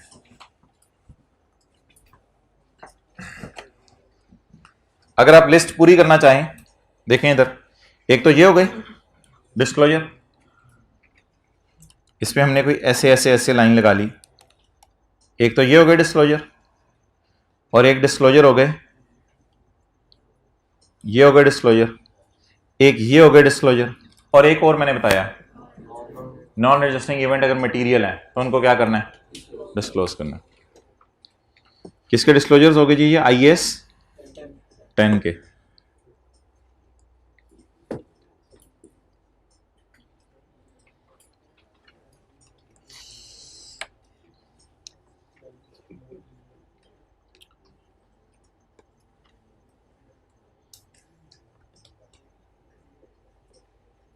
पास्ट पेपर्स किस पेज से शुरू हो रहे हैं,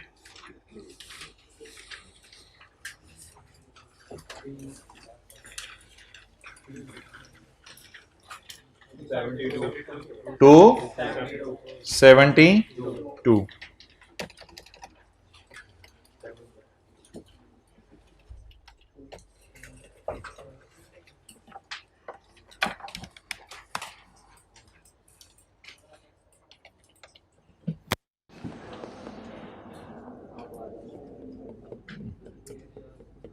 टू 72।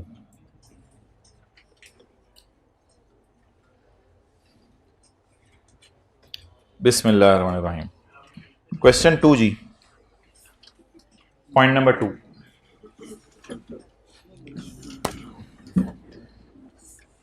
आपको एक दफा पढ़ने दूं या फिर खुद बता दूं, पढ़ने दें, चलें 1 मिनट सिर्फ मैं दिया करूंगा। 2 का 2 पढ़ लें।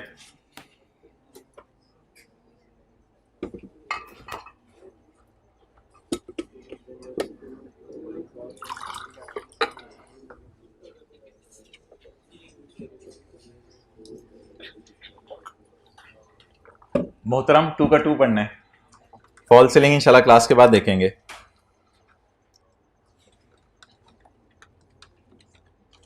यार 2 का 2 पढ़ना है तो मेरी तरफ देख रहे हैं, मैं तो कुछ साथ साथ चीजें ढूंढ रहा हूं ताकि साथ साथ दिखाऊं आपको।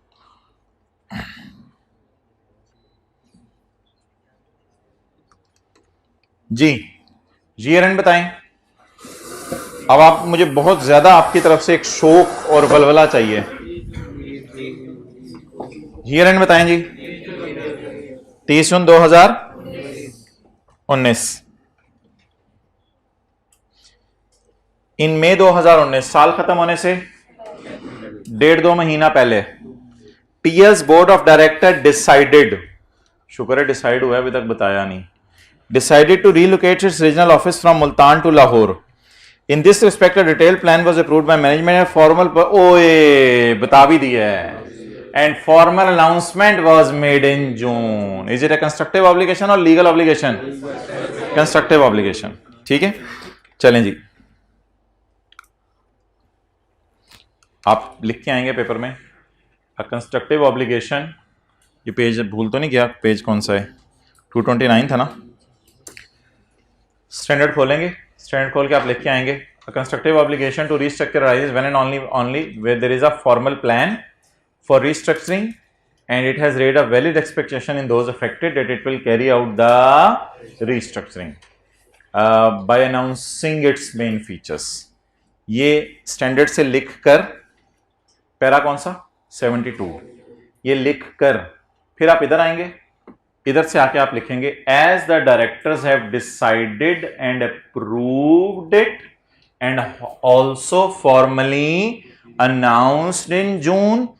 Therefore, a constructive obligation arises for the cost of restructuring. पहले तो आप ये लिख के आएंगे. TL has planned to complete the relocation by December 19. और हमारा इरादा है कि कब तक हम रीलोकेशन कर लेंगे? दिसंबर 19 से. हमारा ईयर एंड क्या? अनाउंस बोले नहीं मई में भाई डिसाइड हुआ था. ऑब्लिगेशन डिसाइड होने से नहीं बनती, बताने से बनती है.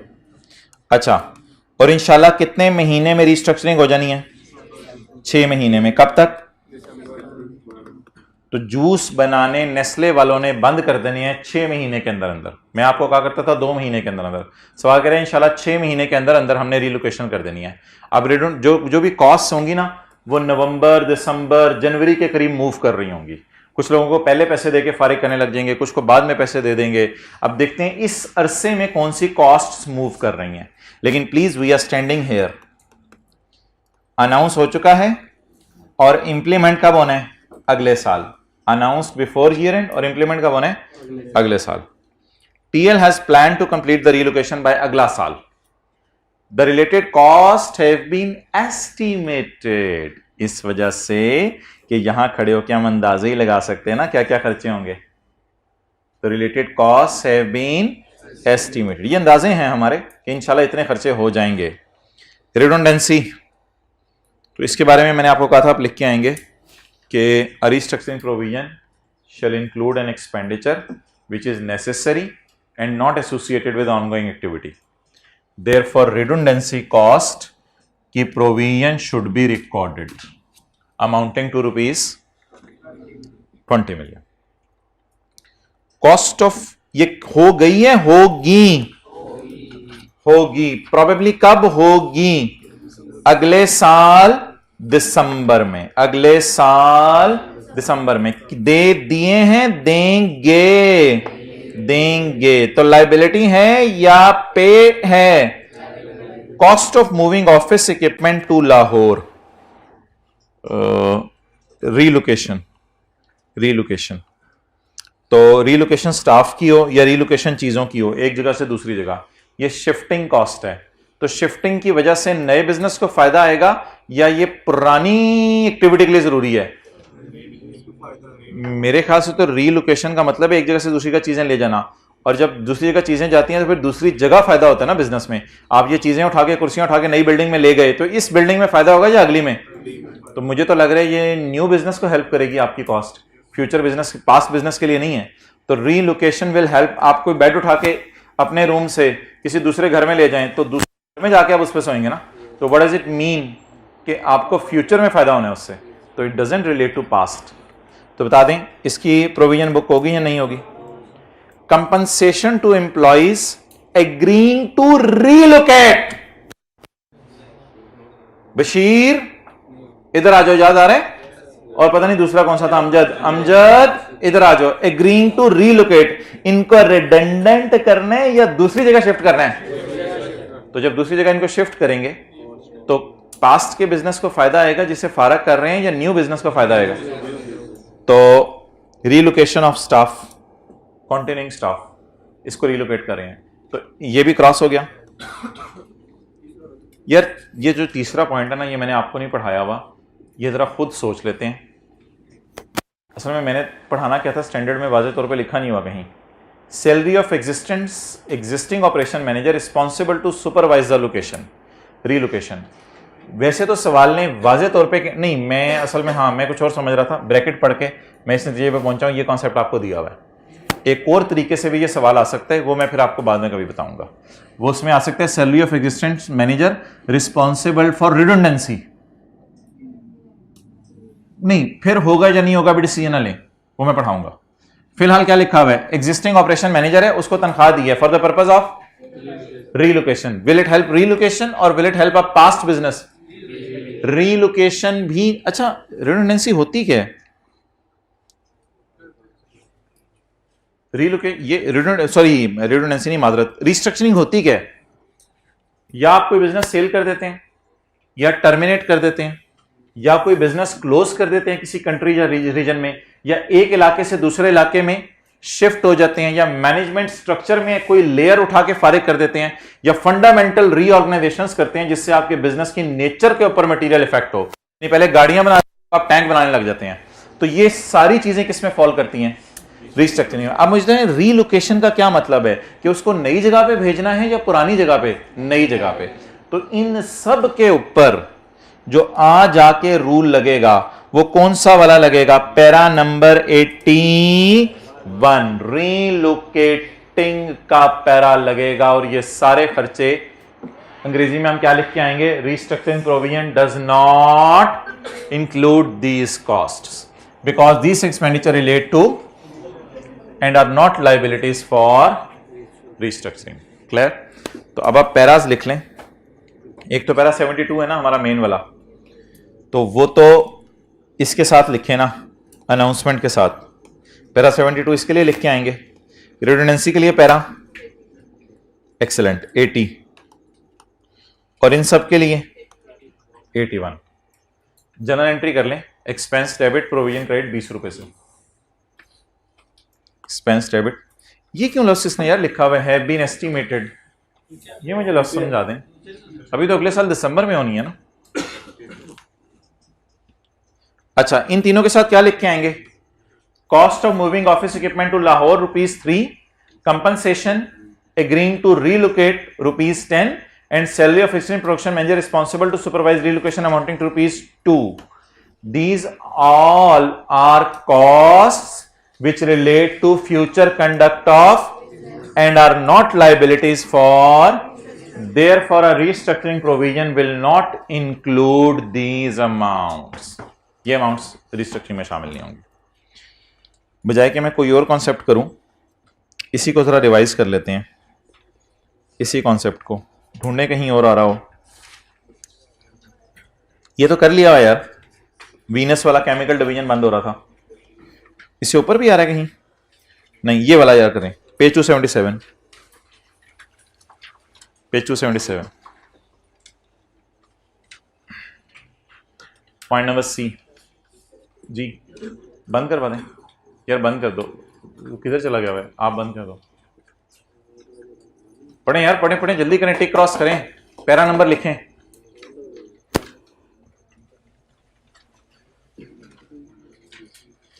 यार ये पेज नंबर है 277, पॉइंट सी। ये तरह ना रजिस्टर पे लिखते रहो जो जो सवाल हो रहा है। हो गया? कितना नहीं कर लिया? जरा हाथ का कर दें। GRN बताएंगे 31 दिसंबर। तो इन अक्टूबर 2014, इधर देखो पहले, इन अक्टूबर 14 हमारा अब मैं डायग्राम बनाऊं या वैसे जबानी समझा दूं? जबानी समझा दूं। 31 दिसंबर जेहन में रखें बस। 31 दिसंबर से पहले क्या आएगा? अक्टूबर। In October 2014, ZL decided to relocate his production unit from Sakhar to Karachi. In this respect, a detailed plan was approved by management and a formal public announcement was made on 1 दिसंबर। अब ये para number 72 लिख के आएंगे कि formal announcement हो गई है, सब कुछ हो गया। That's why constructive obligation to restructure arises. ZL has planned to complete the relocation by the end of June 2015. हमारा ईयर एंड क्या है? 31 दिसंबर 14। और मैं ग्रीन लाइन ही यूज करने लगा हूं जैसे मैंने पहले की है। हमने कब तक रीस्ट्रक्चरिंग फाइनल करनी है? जून 2015 तक। अभी 6 महीने रहते हैं हमारे। The related cost have been estimated का क्या मतलब है? अंदाजा लगाया है। निकालने की कॉस्ट एम्प्लॉइज को 3.58। इस पे कौन सा पैरा लगेगा? 80। और ये रीस्ट्रक्चरिंग में चली जाएगी।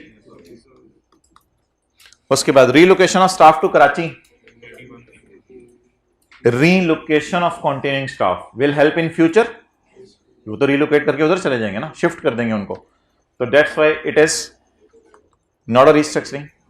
Next, staff training. ये किस स्टाफ को ट्रेन कर रहे होंगे? जो छोड़ के जा रहे हैं उसको ट्रेन कर रहे होंगे कि घर जाके आप बीबी से तुमने कैसे बिहेव करना है कि तुम्हें नौकरी से निकाल दिया गया, उसको ये ट्रेनिंग देके भेज रहे होंगे। ट्रेन किसको कर रहे होंगे? जिससे रीलोकेट करें या जिससे रिडंडेंट करें? सोचे सोचे सोचे।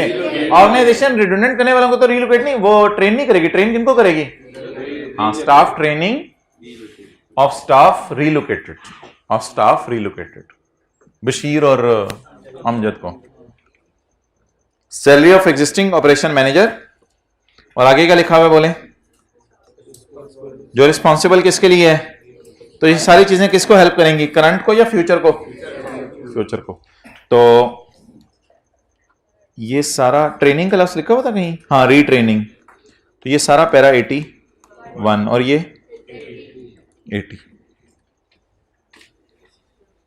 जी मतलब 6 पॉइंट टोटल है यार, इसीलिए मैंने ये सिंगल और डबल लाइन लगा दी थी। टोटल ये नहीं बन रहा। ओहो, फिर आप सही कह रहे हो, ये कोई एरर है। फिर इसको मिटा दो फिर 6.09 को। चले चले चले चले, हिम्मत, हौसला, जज्बा। Question 12, page 279। अबू का फोन आया, बेटा क्या हो रहा है? अबू रिडंडेंसी हो रही है। बेटा क्या हो रहा है? अबू रीस्ट्रक्चरिंग हो रही है। चले चले जल्दी। बेटा आओ, मैं तुम्हारी रीस्ट्रक्चरिंग करूं जरा।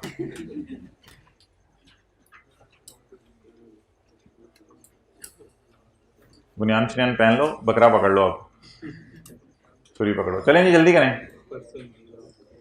साल खत्म होने से 10 दिन पहले, 11 दिन पहले, the board of director decided to close down the division which import and sell mobile sets. This decision was made public. शुक्र है कंस्ट्रक्टिव ऑब्लिगेशन बन गई है, क्योंकि हमारे साल से पहले अनाउंस हो गया। Para number 72 2। However, the business was actually closed on अगला साल। However, the business was actually closed on Bablu अगला साल। बबलू बबलू अगला साल। The business was closed on अगला साल। हम कहां खड़े हैं? क्लास में। हद होगी। 31 दिसंबर 11। बिजनेस का क्लोज होने जनवरी में या फरवरी में? जनवरी फरवरी में। इस साल बिजनेस क्लोज होने या रीलोकेट होने? क्लोज होने। The decision was made public on 29 दिसंबर 11। इधर डिसीजन मेड पब्लिक हो गया है, तो इधर हमारी तरफ से क्या हो गई है? अनाउंसमेंट। तो कंस्ट्रक्टिव ऑब्लिगेशन राइज हो गई है। However the restructuring will happen on 29 February 2012। Net costs, इसका मतलब खर्चे भी होंगे, इनकम्स भी होंगी। पाया खोया नेट होगा। Net costs in connection with the closure were as follows. Redundancy cost, ये तो नंबर देने के लिए हर अटेम्प्ट में दे रहे हैं आपको।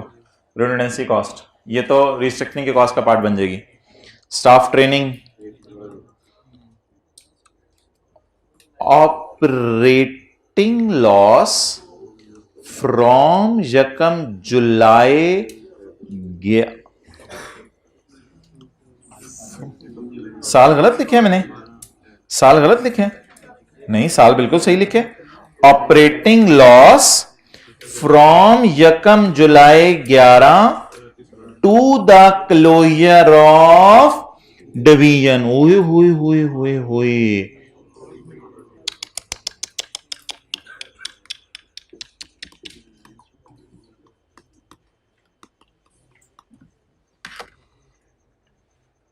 सवाल ने तो ट्विस्ट डाल दिया है। ऑपरेटिंग लॉस फ्रॉम यकम जुलाई 11 टिल फरवरी, यहां तक का ऑपरेटिंग लॉस तो बुक हो जाएगा। क्यों? क्योंकि चीजें बेचेंगे लॉस बुक हो जाएगा। और ये जो ऑपरेटिंग लॉस है इसका नाम मैं रख सकता हूं FOL, फ्यूचर ऑपरेटिंग लॉस। तो बता दें इसमें से 0.6 तो ऑटोमेटिकली बुक हो जाएगा। तो 0.2 क्या होगा? Future operating loss. अगर ऑपरेट करेंगे तो आएगा, नहीं करेंगे तो नहीं आएगा। मेरे ख्याल से अगर मैं यहां खड़ा हूं तो मैं तो एस्टीमेट लगाऊंगा जनवरी फरवरी के अंदर जो है वो लॉस क्या होगा मेरा। ठीक है, तो ये लॉस अवॉइडेबल था या कोई कॉन्ट्रैक्ट करके ऑनरेस बना चुका हूं या अवॉइडेबल लॉस था? ऐसे तो कॉन्ट्रैक्ट वाली बात नहीं लिखी हुई। तो what is future for me if I am standing on 31 December 11, January and February. तो अगर ये अमाउंट्स इक्वली अपोर्शन में कर सकता हूं तो इंटू 2/8 प्लीज, फ्रॉम यकम जुलाई 11 टू 29 फरवरी। 29 फरवरी कितने महीने बनते हैं दरमियान में? 8। ये कितने महीने का लॉस है? 8 मल्टीप्लाइड बाय 2, तो जनवरी फरवरी का कितना है? तो ये 0.2 क्या है? Future operating loss. अब इस फ्यूचर ऑपरेटिंग लॉस के बारे में जरा देख लेते हैं, स्टैंडर्ड क्या कहते हैं। मैं जरा नजर मारा हूं, स्टैंडर्ड क्या कहते हैं फ्यूचर ऑपरेटिंग लॉस के बारे में। Identifiable future operating loss up to the date of restructuring, up to the date of restructuring जनवरी और फरवरी are not included in unless they relate to onerous contract. Onerous क्या होता है? अगर किसी से वादा कर लिया हो तो कि तुम्हें जनवरी फरवरी में चीजें बना के देंगे और अब वादा रिवर्स नहीं हो सकता, ऐसी तो कोई बात सवाल में नहीं लिखी हुई, तो ये ऑनरेस कॉन्ट्रैक्ट तो है नहीं, तो फिर क्या करें?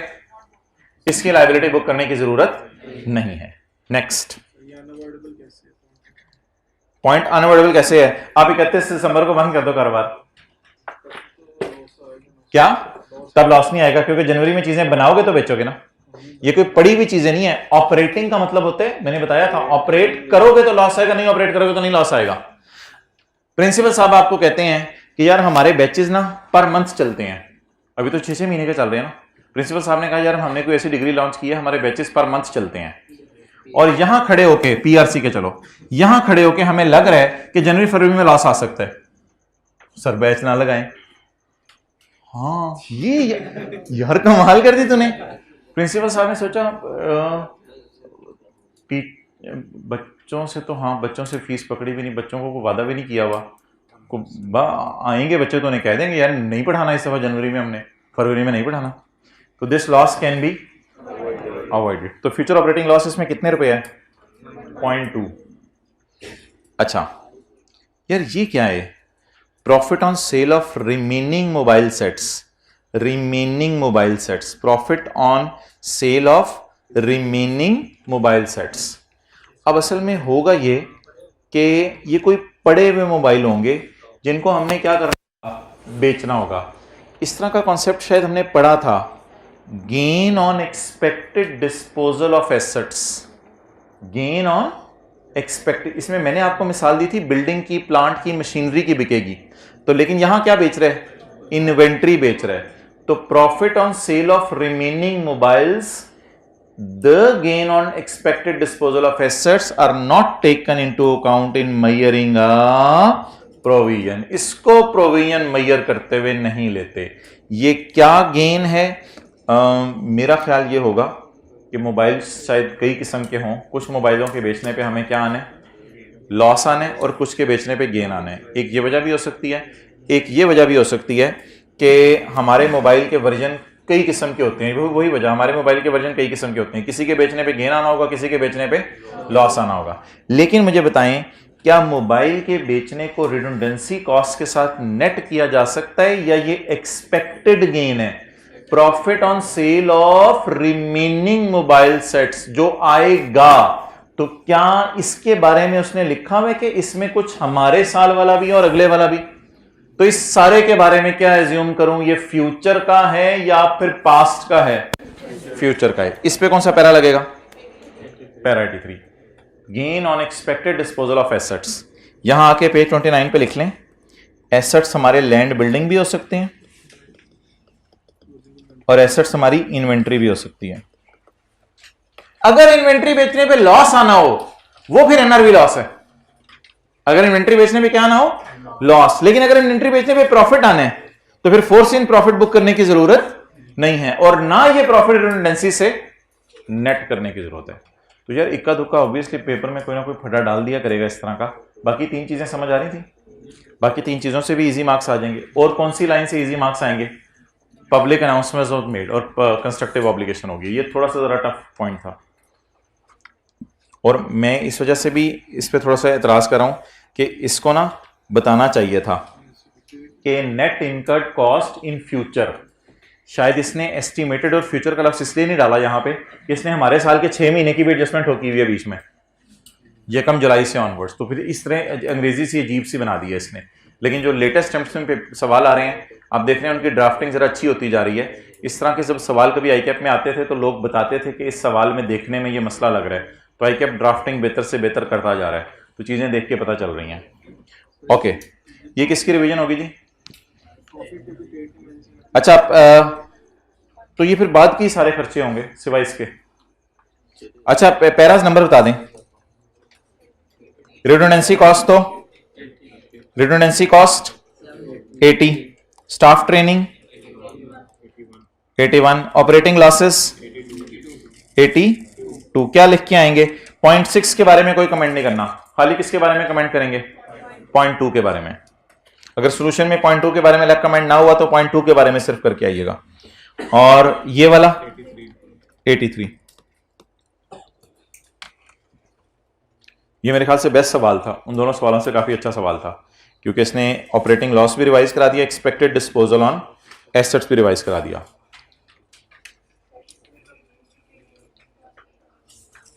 Expense debit provision credit amounting to ₹1.5, सिर्फ ये जनरल एंट्री होगी। 0.6 कौन सा? 0.6 के बारे में अगर आपने कमेंट करके आना हुआ कर दीजिएगा। This loss has already been recorded in current year. ये तो आ गया होगा ना लॉस, तो ऑलरेडी P&L में चला गया होगा, तो इसका तो कुछ नहीं करना। ओके, आ जाए जी आगे। पास पेपर कौन सा हमने शुरू किया था? 2। ओह हो कमाल हो जाए यार। 0.3 कर दें, क्वेश्चन 2 का 0.3।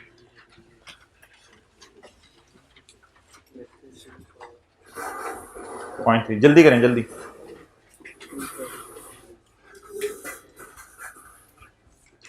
क्वेश्चन 2 का 0.3, कैलकुलेटर पकड़ लें।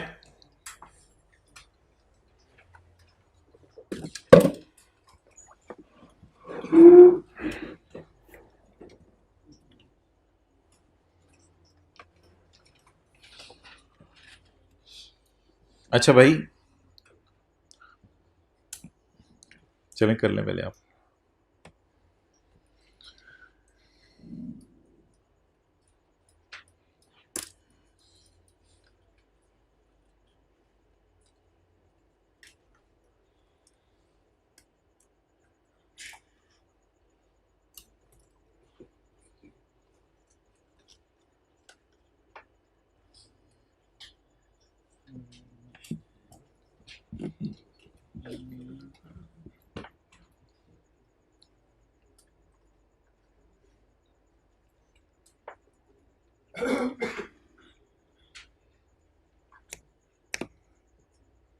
हो रहा है?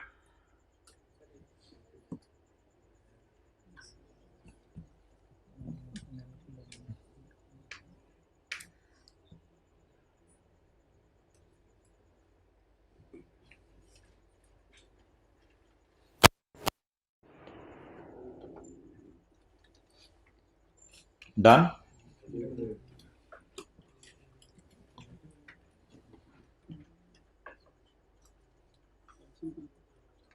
अच्छा मोहतरम इधर देखें,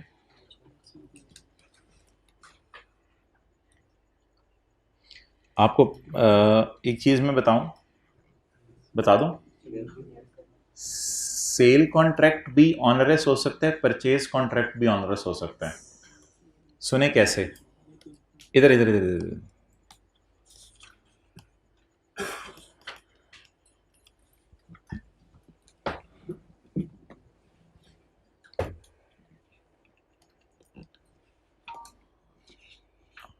आप यहां पे खड़े हैं और यहां पे खड़े होकर आपने मुआहिदा कर लिया हुआ है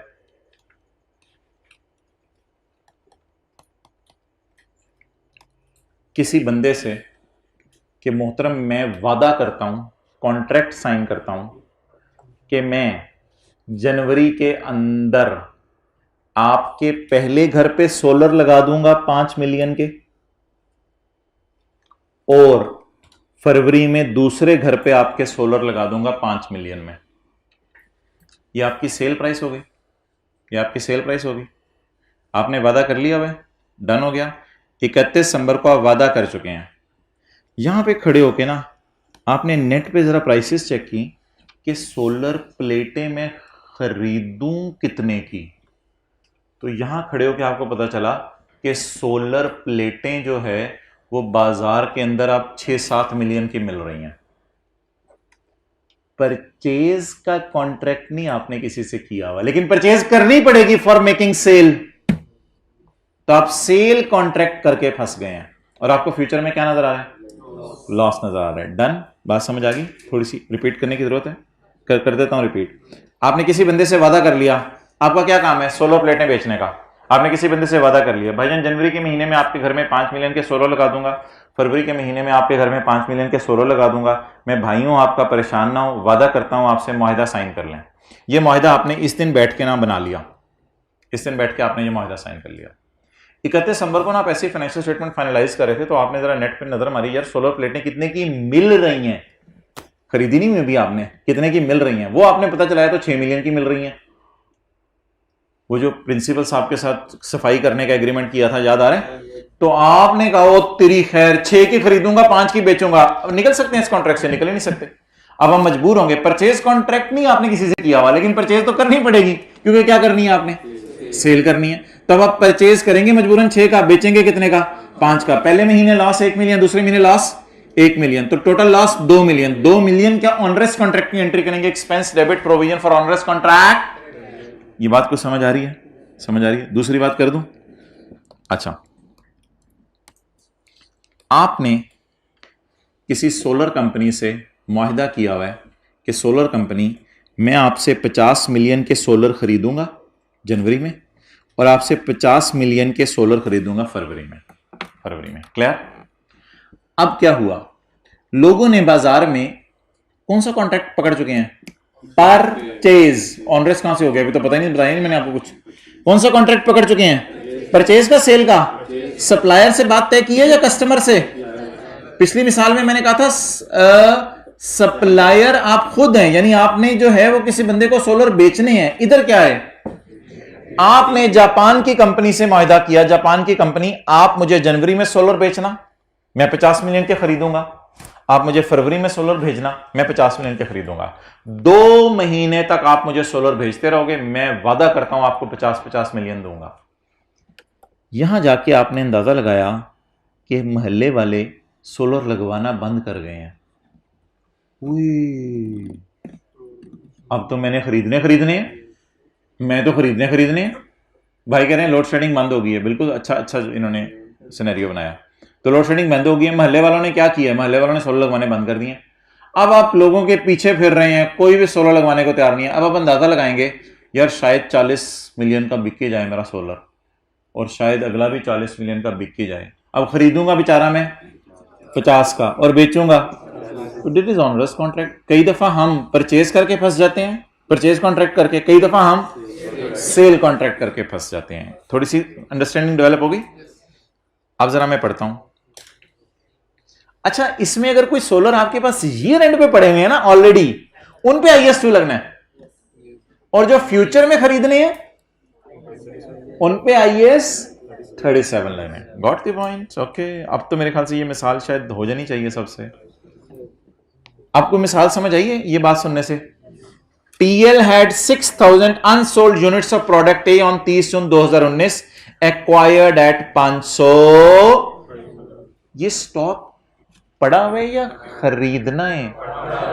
अनसोल्ड। मेरी नजर में ना ये कैलकुलेटर है। एक दुकानदार ने टेल टू लेटर एक दुकानदार ने 500 रुपए के कैलकुलेटर खरीद के रखे हुए 30/19 को। जब 30/19 की रात को खड़े होकर इसको कितने कैलकुलेटर नजर आ रहे होंगे? 600। कितने कैलकुलेटर पड़े हुए नजर आ रहे होंगे? 600। इनकी कॉस्ट बोलें 500। 6000 कैलकुलेटर, वो तरीका 6000 कैलकुलेटर। कितने रुपए का एक कैलकुलेटर? 500 रुपए का। तो TL had 6000 unsold units at 500 per unit. 6000 calculator है, दुकान जहन में लाएं, अपना बंदा जहन में लाएं, महल्ले वाला जहां कैलकुलेटर आप खरीदते हैं, 6000 कैलकुलेटर उसकी दुकान पे पड़े हुए जैसे, तो उसमें 500 का उसने खरीद रखा हुआ है। In June 19 selling price has fallen to 350। ओए होए होए, जून 19 में पता चल गया कि इसकी सेलिंग प्राइस किस पे गिर गई है?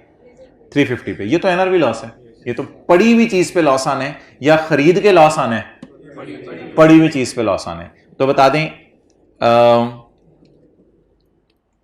6000 की कॉस्ट और एनआरवी 6000 इंटू 500 रुपीज इन 1000, 3000। और इनकी एनआरवी 6000 इंटू 350 2100 जी। एनआरवी लॉस नहीं, कॉस्ट ऑफ सेल डेबिट अभी मैं नोट करने का टाइम दूंगा। ये तो इनकी बात होगी पड़े हुओं की। TL acquires product A under a contract, acquires under a contract, एक कॉन्ट्रैक्ट के तहत खरीद रहे चीजें, बाजार से ऐसे ही जाके नहीं खरीद लेता। जापान की कंपनी से मुआहदा किया हुआ है कि मैं खरीदूंगा। TL acquires calculator under a contract in which TL has to buy, कुछ आ रहा नहीं हमारे पास, हमने खरीदने has to buy 10,000 units of product per month. हर महीने में खरीदा करूंगा, कितने के? अब देखना यह है कि वो मुआहदा अगले साल में कितने महीने रह गया है, फ्यूचर को देखना है अब आपने कि वो फ्यूचर में कितने महीने बकाया रह गए हैं। The contract is valid till 31 अगस्त, और 31 अगस्त को हमारा ये मुआहदा खत्म हो रहा है। इसका मतलब है अगर मैं 30 जून 19 को खड़ा हूं तो जुलाई में मैं मजबूर हूं have to buy 10,000 and in August I have to buy 10,000 at rupees 500. And if TL wants to cancel the contract, then it must pay the cancellation penalty. TL is of the view that market may not improve in the near future. हमारा अंदाजा है कि market future में बढ़ेगी नहीं। अब भाईजान माने ना माने 26,000 कैलकुलेटर्स की हमें डज पड़नी है। 26,000 कैलकुलेटर्स की, एक तो वो हैं जो 6,000 हमारे पास पड़े हुए हैं, वो 500 के खरीद के रखे हुए हैं, वो कितने के बिकने हैं? 350 के। और अल्लाह का शुक्र है जुलाई अगस्त में हम अपने आप को खुद फंसा चुके हैं मुआहदा करके कि हमने कितने रुपए के खरीदने हैं कैलकुलेटर? 500 के। कब खरीदेंगे? जुलाई में भी और अगस्त में भी। और ये मार्केट इंप्रूव होने का चांस कोई नहीं है, तो वो जो खरीदेंगे वो कितने के बेचेंगे? क्या वो पड़े हुए हैं कि उस पर IS2 लगाएं? क्या वो इन्वेंट्री है कि उस पर IS2 लगाएं? लेकिन ऑनरेस कॉन्ट्रैक्ट की डेफिनेशन हमने पढ़ी थी। ऑनरेस कॉन्ट्रैक्ट ऐसे कॉन्ट्रैक्ट होते हैं जो अवॉइड नहीं हो सकते। अब ये अवॉइडेबल नहीं है, इस कॉन्ट्रैक्ट में हम फंस चुके हैं। अब हम ईयर एंड पे खड़े होकर एक अलग कहानी देखें। 6,000 कैलकुलेटर्स की या 20,000 की? 20,000 की। 30 जून 2019 पे खड़े होकर मैं सोचूं मैं जुलाई में जाऊंगा कितने कैलकुलेटर खरीदूंगा, मैं अगस्त में जाऊंगा कितने खरीदूंगा? 10,000। उसके बाद इफ आई ऑनर, अगर मैं ऑनर करता हूं तो मेरा आउटफ्लो 20,000 कैलकुलेटर जरा 500 रुपीज इन 1000 में करवा रहे हैं, और मेरा इनफ्लो 20,000 कैलकुलेटर जरा 350 तो 350 7,000। तो अब आप 3,000 if I cancel, if me Bablu myself cancel, then penalty outflow होती है, इनफ्लो आउटफ्लो कितनी? 4,000। क्या पसंद करेंगे, खरीद के डूबना पसंद करेंगे या पेनल्टी पे करके डूबना? डूबना तो है, डूबना तो है। आप मोबाइल के साथ डूबे अपने या मोबाइल बाहर फेंक दे खुद डूब जाएंगे, अब आपकी मर्जी है। तो डूबना तो है। कैसे डूबना पसंद करेंगे? एंट्री बताएं, एंट्री बताएं। Expense debit, provision credit. कितने से? 3000 से, लोअर से। ये जी 2 जनरल एंट्रीज है। चले, फूल झड़े, तीनों हंसी आ रही है किसी गल पे। और जिस टाइम पे आप हंसे थे जब मैंने 6000 कैलकुलेटर बोला था, पता नहीं वो क्या बात थी, मुझे क्लास के बाद तो नहीं है। अच्छा, सोलर पैनल पे हंसे थे। अच्छा, तो उस पर हंसी क्यों निकली थी? दो बीवियां। ओके ओके ओके, तो ठीक है, मिसाल को बेहतर करते रहा करो। तो फरवरी वाली का क्या कसूर था? लेट शादी करने वाले को तो पहले लगवा के देते हैं लोग। उठी मिसालें दे रहे हैं, तू किस दुनिया में रहते हैं यार? जल्दी करें, अल्लाह आपको दे।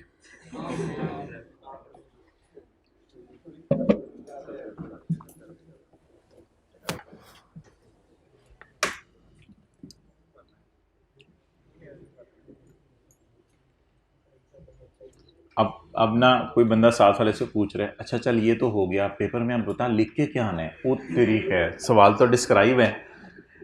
चल ये तो हो गया, मैं तो एंट्रियां कराऊंगा। चलें जब हम देखते हैं लिख के क्या आना है।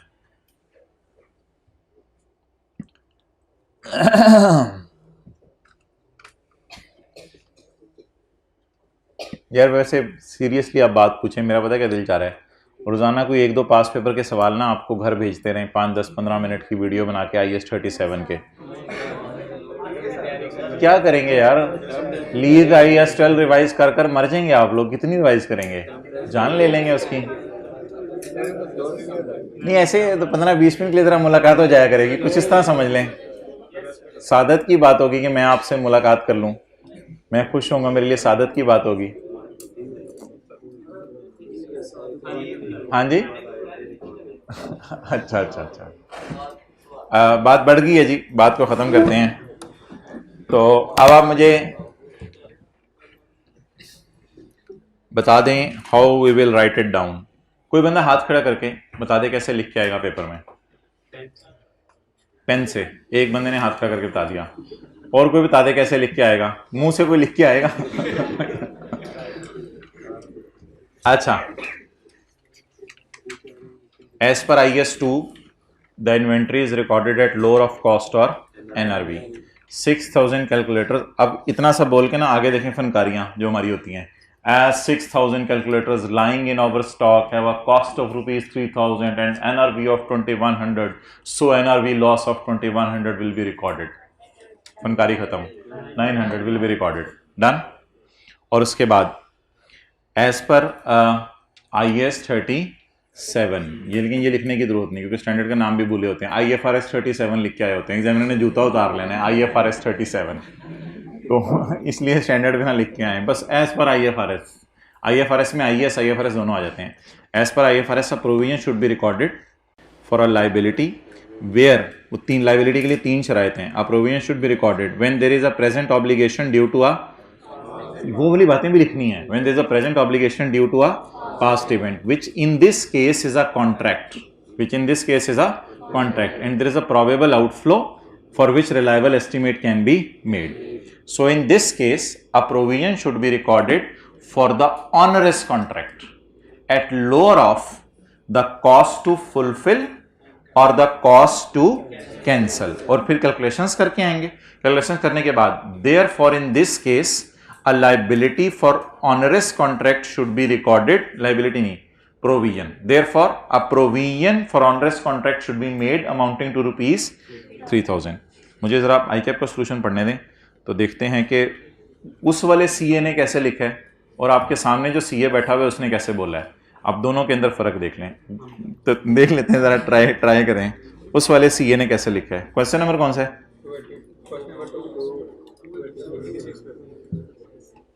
इन द गिवन सिनेरियो, उस वाले सीए ने शुरू किया, in the given scenario following two adjustments in respect of product A are required. Since selling price is lower than cost, so NRV adjustment in respect of closing inventory at year end should be made by 9 lakh. Almost वही बात की है जो हमने की थी, lower of cost NRV वाली.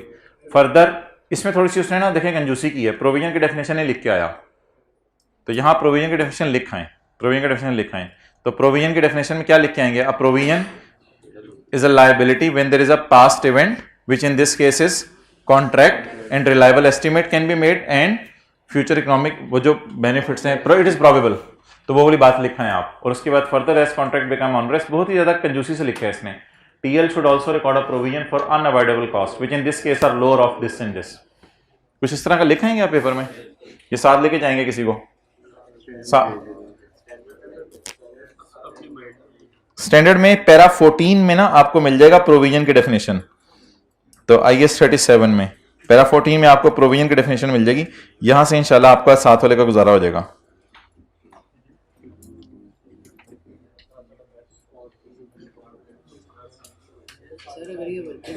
ओहो वर्किंग छोड़ दो. क्वेश्चन 3 का पॉइंट 3 करें, वर्किंग को अलग करके नीचे रेफरेंस भी दे सकते हैं. क्वेश्चन 3 का पॉइंट 3 करें. यार मजा आ रहा है. मैं चाहता हूं कि मजा रोजाना आए, वरना आपको ना कुछ और चीजों का चस्का लग जाना घर में.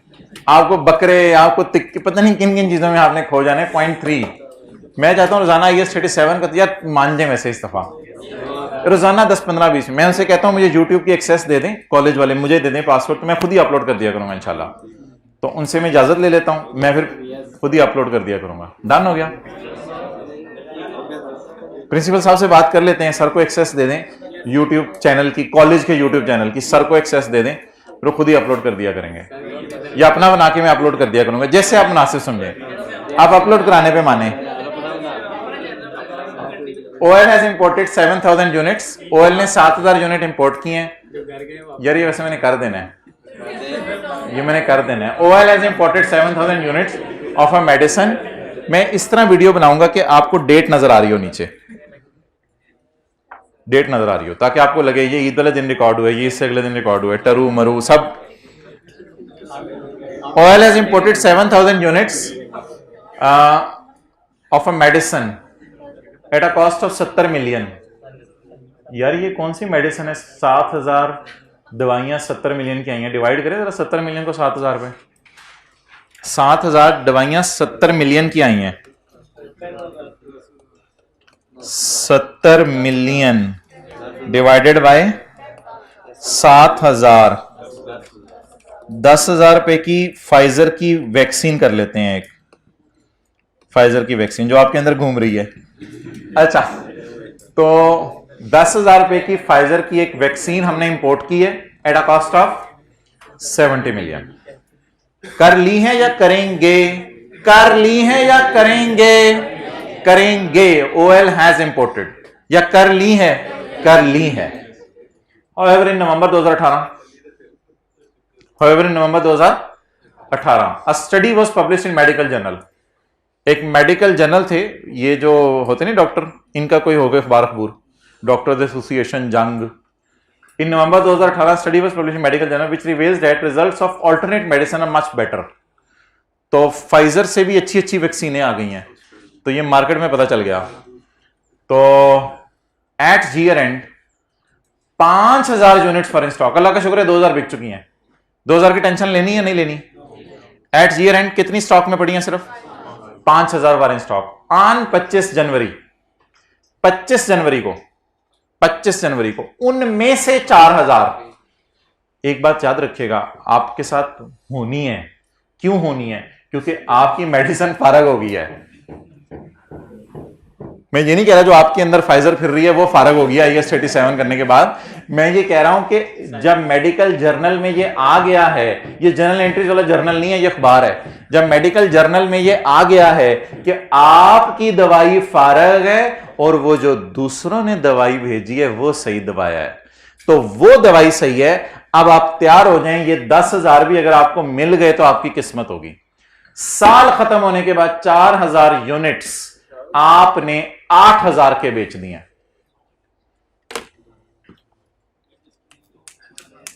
IS 10 IS-10 IS-10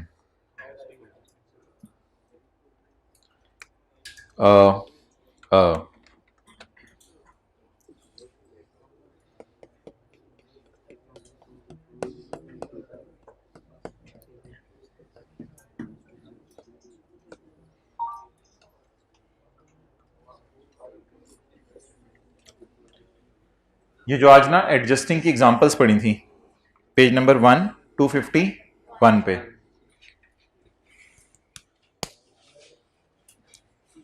इधर देखो ना, receipt of information after balance sheet date date over दवाइयां was impaired at balance sheet date. वैसे तो एक एडजस्टिंग इवेंट में वाजे तौर पे वजह भी पता चल रही थी, यहां तो मैंने लिखा है ना there was no apparent reason, इधर तो अपेरेंट रीजन भी है। क्या रीजन है, क्या रीजन है, बोले बोले, मेडिकल जर्नल जो है वो इशू हो गया। यहां तो अपेरेंट रीजन भी है जिसकी वजह से हमारी दवाइयां फ्यूचर में क्या बिकी हैं, सस्ती बिकी हैं। अब आप मुझे बता दें, अगर हमारी दवाइयां सस्ती बिकी हैं, 4,000 रुपए एनआरवी लॉस बुक करूं या 5,000 रुपए? एक्सेलेंट, क्योंकि 4 बिक गई हैं नुकसान देके, जो 1,000 है वो जाके हमने किसी खलाई मखलूक को बेचनी है। वो 1,000 किसको बेचनी है, चांद पे जाके किसी को बेचनी है। वो 1,000 इंशाल्लाह पैसे प्रॉफिट देके जाएंगी। दीवाने हो गए हैं, क्या हो गया है? सवाल वाजे कह रहे हैं कि कोई और अच्छी हो गई है, और हमारे पास जो 5,000 पड़ी हुई थी, मिसाल के तौर पे मैंने 10 लैपटॉप मंगवाए हुए अमेरिका से, उसमें से साल के बाद 8 मेरे सस्ते बिक गए हैं, तो बाकी जो 2 बिकने हैं वो भी सस्ते बिकने हैं। तो इसलिए ये आई कैप ने थोड़ा सा एक कॉन्सेप्ट आपका टेस्ट करने की कोशिश की थी कि 5,000 चीजें पड़ी हुई हैं, उनमें से 4,000 आपको नुकसान दे गई हैं, बाकी 1,000 भी इंशाल्लाह नुकसान ही देके जाएंगे। तो अब आप मुझे बता दें, जो मेरे पास पड़ी हुई है वो कितनी है ईयर एंड पे? 5,000। मेरे ख्याल से एनआरवी को एस्टीमेट करने की जरूरत नहीं है, साल के बाद एग्जैक्ट इंफॉर्मेशन आ गई है एनआरवी कैलकुलेशन के लिए, उसी को यूज कर लें। It is not now estimated selling price, तकरीबन कंफर्म हो गई है सेलिंग प्राइस। और अभी तो हम 25 जनवरी पे खड़े हैं, डायरेक्टर्स ने कहां फाइनेंशियल स्टेटमेंट अभी ऑथराइज की होंगी, अभी तो हमारे हाथ में फिर रही हैं चीजें। अब बता दें किन पे लॉस बुक करूं? 5,000 पे। 2,000 की टेंशन ना लें, वो तो बिक चुकी है ना। 7 माइनस खरीदी कितनी थी? 7। पड़ी कितनी थी? 5 में से कितनी बेच दी? किस पर? अगले साल बेची, अगले साल बेची, हमारे साल पड़ी हुई थी, और 1,000 भी इंशाल्लाह लॉस दे के जाएंगी। कॉस्ट बोल दें 5,000 की, 10,000। एनआरवी ना ना ना ना, फॉर्मूला बताए ना, estimated selling price minus cost to sell. Cost to sell भी दी हुई है सवाल में जी। एस्टिमेटेड सेलिंग प्राइस 5,000 इंटू 8,000, नहीं वो फिर डायरेक्ट फिगर निकाल के ना उसका ले लेते हैं, रुपीज इन 1000 जी। 40,000 क्या होगी? ये कॉस्ट होगी ना ना, एनआरवी नहीं है भाई, ये एस्टिमेटेड सेलिंग प्राइस है। NRV is equal to estimated selling price minus estimated cost to sell minus estimated repair cost. Estimated repair cost भी माइनस होती है अगर गिवन हो जी। इसका कितने परसेंट? नहीं नहीं, इसका 90% ना लो ना, इसका 10% ले लो, सही चल रहे हो आप भी, कोई मसला नहीं। 36,000 cost of sale debit inventory credit 14,000 से। 14,000 कहां से आ गया? कॉस्ट और एनआरवी का डिफरेंस, कॉस्ट और एनआरवी का डिफरेंस 14,000।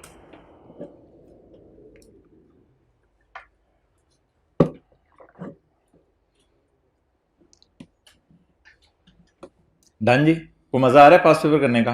को हो जाएंगे, को समझ आ जाएंगे पेपर में? Okay.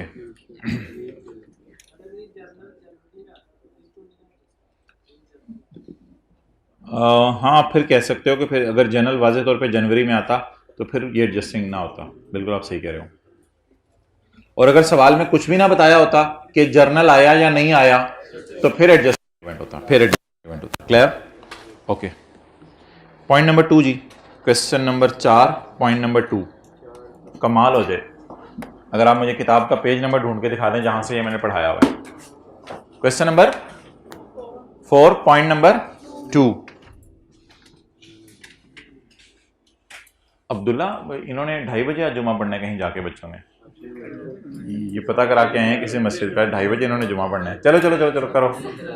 Point number 2, part B नहीं अपलोड होना चाहिए, पार्ट ए थोड़ा सा। चलो चलो चलो पढ़ो पढ़ो पढ़ो पढ़ो। पॉइंट 2, क्यों मजा आ रहा है? बहुत मजा आ रहा है। पॉइंट मेरा तो नहीं दिल चाह रहा आपको भेजने को। A new challenge is appearing after every 5 minutes. On 15 December 2017 मैं बकरा लेके आ चुका हूँ। पहले वो तो की नीचे से रस्सी बांधी उसने खोल ली, फिर उसके गले में बांधी थोड़ी देर वो उसने खोल ली, आज सुबह उसने जाली तोड़ दी थी दरवाजे की, वो वैसी हुआ हुआ है। अच्छा, तो पॉइंट नंबर 2 मुझे खुद समझ नहीं आ रही, सींग भी नहीं है उसके। पॉइंट नंबर 2, चले चलें जल्दी। 15 दिसंबर 2017, साल खत्म होने से 16 कर लें, चलें 16 दिन पहले, 31 दिसंबर है ना। अ machine was disposed of for 35 lakh उत्तरी खैर टू रास्पबेरी लिमिटेड। हम कौन है? हम भी कुछ बेरी बेरी होंगे, हम क्या मेलन है? ओके, तो रास्पबेरी लिमिटेड को हमने मशीन बेच दी for cash. However as per agreement ML, बस इसी तरह हंसते मुस्कुराते बैठे रहे। However as per agreement ML was also entitled. Online वाले आपसे भी आ गए, उनको पता है कितने मिनट रह गए हैं। However, as per agreement, ML was also entitled. ML को ये इजाजत है to additional amount of 15, मुझे भी नहीं पता कितने मिनट रहते हैं, to additional amount of बोले बोले बोले 15 lakh, which is dependent on passing certain production tests after installation of Oral's premises. हमने मशीन बेची है, जो बंदा हमसे मशीन खरीद के गया ना, उसने कह के मैं अपने प्रेमिसेस मेरा ला के चेक कर ला लगती भी है या नहीं, तो मैं ज़रा मशीन लगा के चेक कर लूँ, चीज़ें बना के चेक कर लूँ। अगर तेरी मशीन बला हुई ना, तो मैं जैसे बकरे वाले को कह के आऊँ 50,000 अभी पकड़ ले, और अगर इस बकरे ने खुश कर दिया तो 10 तुझे और दे दूंगा। ठीक है, तो ये उस किस्म का कोई सिनेरियो है। तो on 15 December 2017 a machine was disposed of 35 lakh to Raspberry. However as per agreement ML was entitled to ML was entitled to additional amount of 15 lakh which is dependent upon passing certain production test after installation. अभी directors ने authorise नहीं की financial statement, 25 जनवरी को confirm हो गया कि production test meet हो गए हैं सक्सेसफुली, प्रोडक्शन टेस्ट मीट हो गए हैं सक्सेसफुली। जी बताएं भाई, जल्दी जल्दी जल्दी जल्दी जल्दी। डिटर्मिनेशन ऑफ परचेज प्राइस या सेल प्राइस, नहीं नहीं परचेज कहां है, वॉज डिस्पोज्ड। 35 लाख का वादा है, बाकी उसने क्या कुछ और भी दे दूंगा अगर प्रोडक्शन टेस्ट मीट कर जाएं। तो डायरेक्टर फाइनेंशियल स्टेटमेंट ऑथराइज करने से पहले प्रोडक्शन टेस्ट मीट कर। सर आपको कैसे पता डायरेक्टर की फाइनेंशियल स्टेटमेंट ऑथराइज कर दी है? भाई वो जनवरी फरवरी की डेटें डाला करेगा शुरू की, तो अभी तक हमारे फाइनेंशियल स्टेटमेंट हाथ में है। तो आप बता दें क्या मैं 35 लाख पे सेल बुक करूं या 35 जमा 15 5 मिलियन के ऊपर सेल बुक करूंगा? और मैं क्या कह के आऊंगा, the determination of purchase price या sale price after the balance sheet date which had already been sold before the is an indicative of a condition या is an evidence of a condition that existed at balance sheet date, therefore it is an, so the sale price of machine is taken as 5 million because the production tests are met or meet नहीं। यार इस तरह की अंग्रेजियां जो है ना उस पर जूते पड़ने चाहिए, खुदा के लिए अपनी अंग्रेजियां सही कर लो। ओके, ये कौन सा सवाल था? 4, determination of sale price after reporting period where sale has been made before the year end is considered as an adjusting event. Consequently ML will record receivable of 1.5 million at year end. Further gain or loss on sale of machine has to be calculated by considering such receivable। अच्छा, मुझे ये बताएं सवाल पढ़ के कि बाकी पैसे कितने हैं? 3.5 मिलियन। कौन सा सवाल है? 4।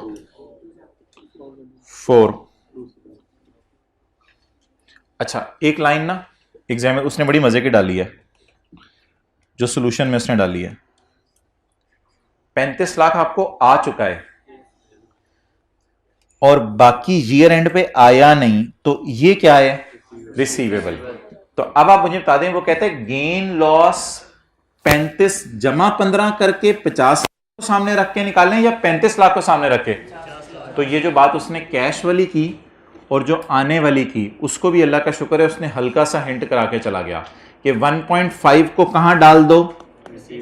रिसीवेबल में, और 3.5 को कैश में डाल दो। रिसीवेबल और रिसीव को जमा करके टोटल सेल प्राइस 50 लाख। और अब जब गेन लॉस निकालेंगे तो 50 लाख को बीवी से, बीवी सवाल में अवेलेबल, क्योंकि आपको पता है हर सवाल में बीवी नहीं होती, तो बीवी सवाल में अवेलेबल, तो गेन लॉस हम निकाल, लेकिन उसने ये बता दिया कि ये कंसिडरेशन है, इसको बीवी से कंपेयर करना और क्या निकाल लेना? गेन लॉस को निकाल लेना। ओके, तो कमाल होगी यार, जबरदस्त होगी। अच्छा जी, तो अब क्वेश्चन नंबर ये किसी के बारे में बता रहे हैं भाई, हमें कुछ पता नहीं, हमें तो नहीं, हमने तो सुनाई दिया क्या हुआ है, पता नहीं क्या हो रहा है ये। नहीं नहीं नहीं, दोबारा ना बोलें, मैं फिर बुलवाऊंगा एक ही दफ़ा कि क्या हो रहा है।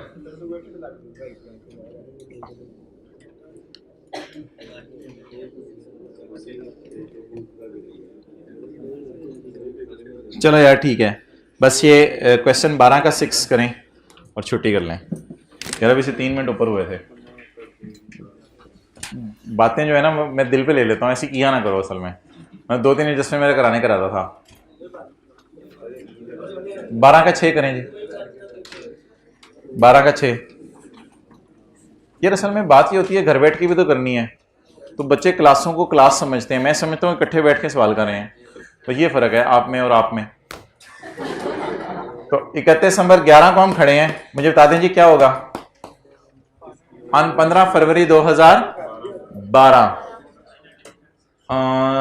साल के मेरे ख्याल से कोई 1.5 महीने बाद WL ने अनाउंस कर दिया फाइनल डिविडेंड 2011 का, जिसमें 20% कैश डिविडेंड है और 10% बोनस है, यानी टोटल डिविडेंड 30% है for its ordinary share holder. तो जरा इंग्लिश बनाने की कोशिश करें। Declaration या announcement of dividend after the year end is a non-adjusting event as per IAS 10.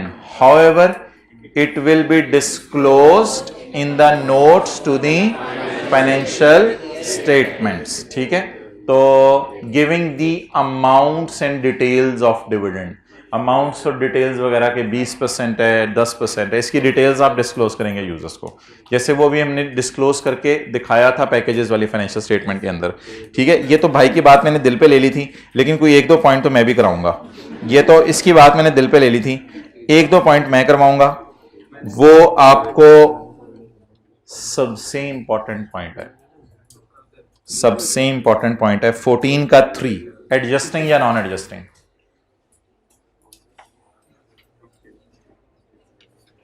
यार ये पॉइंट समझ लें थोड़ा सा फ्रेश माइंड के साथ।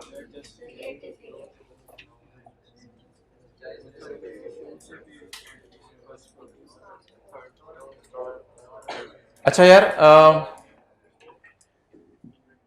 अपनी मोहतरम ये जो पॉइंट आप पढ़ने लगे हो, अपनी अकल लगा रहे हो या IAS 10? पहले ये डिसाइड कर लें। अकल लगाएंगे तो गलत जगह पे जाएंगे अकल लगाएंगे तो गलत जगह पे जाएंगे। मुझे बता दें गवर्नमेंट ने अनाउंस कब किया है? 18 अगस्त को। 18 अगस्त को क्या अनाउंस किया है? कि मैं तेरे पिछले साल के रेट बदलूंगा, तो देख तेरे साथ करता क्या हूं, तेरे पिछले साल के रेट बदल देता हूं। यानी जो हमारा साल है, केड़ा साल है हमारा? 30 जून 10। भाईजान ये नॉन एडजस्टिंग इवेंट है, IAS 10 पे रहे। क्या हुआ था साल से पहले? कोई अनाउंसमेंट हुई है साल से पहले? लेकिन मेरा भी दिल चाह रहा है, आपका भी दिल चाह रहा है कि पिछले साल का टैक्स जो है ना सही वाले रेटों पे आना चाहिए, जो नए वाले रेट डिसाइड हुए हैं। लेकिन क्या करें अब? IAS 10 क्या कह रहे हैं? It is non adjusting. However if government would have announced it on 29 June that for our year the rates will be इतने, फिर तो एग्जिस्ट कर रहे थे सर्कमस्टांसेस। तो इस एडजस्टमेंट में 90% बच्चा इसे कहता है एडजस्ट करो, अकल लगा रहा होता है, IAS 10 नहीं लगा रहा होता है। तो भाईजान अगर IAS 10 लगवाना है ना तो उसी को पढ़ाया जाना ना, IAS 10 को ही। तो अगर it relates to a circumstances that date exist at balance sheet date कैसे? ये जो अनाउंसमेंट है, ये अनाउंसमेंट कब हुई? साल के बाद हुई। It arose to a circumstances that arose. आप मुझे बता दें कि अगर पुराना रेट 30% है और कोई नया रेट 32% है, तो मुझे पता कब चला है? ईयर एंड के बाद। तो मैं अपने साल वाली लाइबिलिटीज किस पे बुक करूं, 30% पे या 32% पे? However, if it is material, then I will। और बबलूज, आपने IS 12 में ये पढ़ा हुआ था कि हमारे साल अगर अगले साल का रेट पता चल जाए कि क्या लगना है, या इसी साल का भी रेट पता चल जाए, तो फिर वो यूज करें। अभी तो पता ही नहीं चला, हमें पता कब चला? After year end. तो क्या पता, adjusting non adjusting? Non adjusting. तो सिंपल इसको रखें, इसको कॉम्प्लिकेट ना करें। और पॉइंट 4 जो है वो मेरी तरफ से तोहफा है। ये तो आपको पता है, डिविडेंड अनाउंस हो रहा है। ये कौन सा डिविडेंड होगा वैसे? फाइनल डिविडेंड होगा, क्योंकि 30 जून 2010 है, तो इसको भी क्या करेंगे? डिस्क्लोज करेंगे। अच्छा यार, ये ऐसे ही ना कुछ बच्चे, यानी सेशन ख़त्म हो जाता है और फिर कभी कहते हैं कि यार वो हमें बताया ही नहीं कि 37 के MCQs कैसे आते हैं, और हमें बताया ही नहीं कि वो कंसोलिडेशन में MCQs कैसे आते हैं। कुछ हमें अगर कुछ सर ने कोई 2-4-6 करा दिए होते तो हमें भी पता चल जाता कैसे करते हैं। तो उसके लिए कोई हल्का फुल्की वीडियो अपलोड होगी ऑनलाइन और यूट्यूब वालों, तो वो आज शाम को देख लीजिएगा, अगर हल्की फुल्की ऐसी मैंने कोई कर दी तो। ठीक है, बंद करो यार।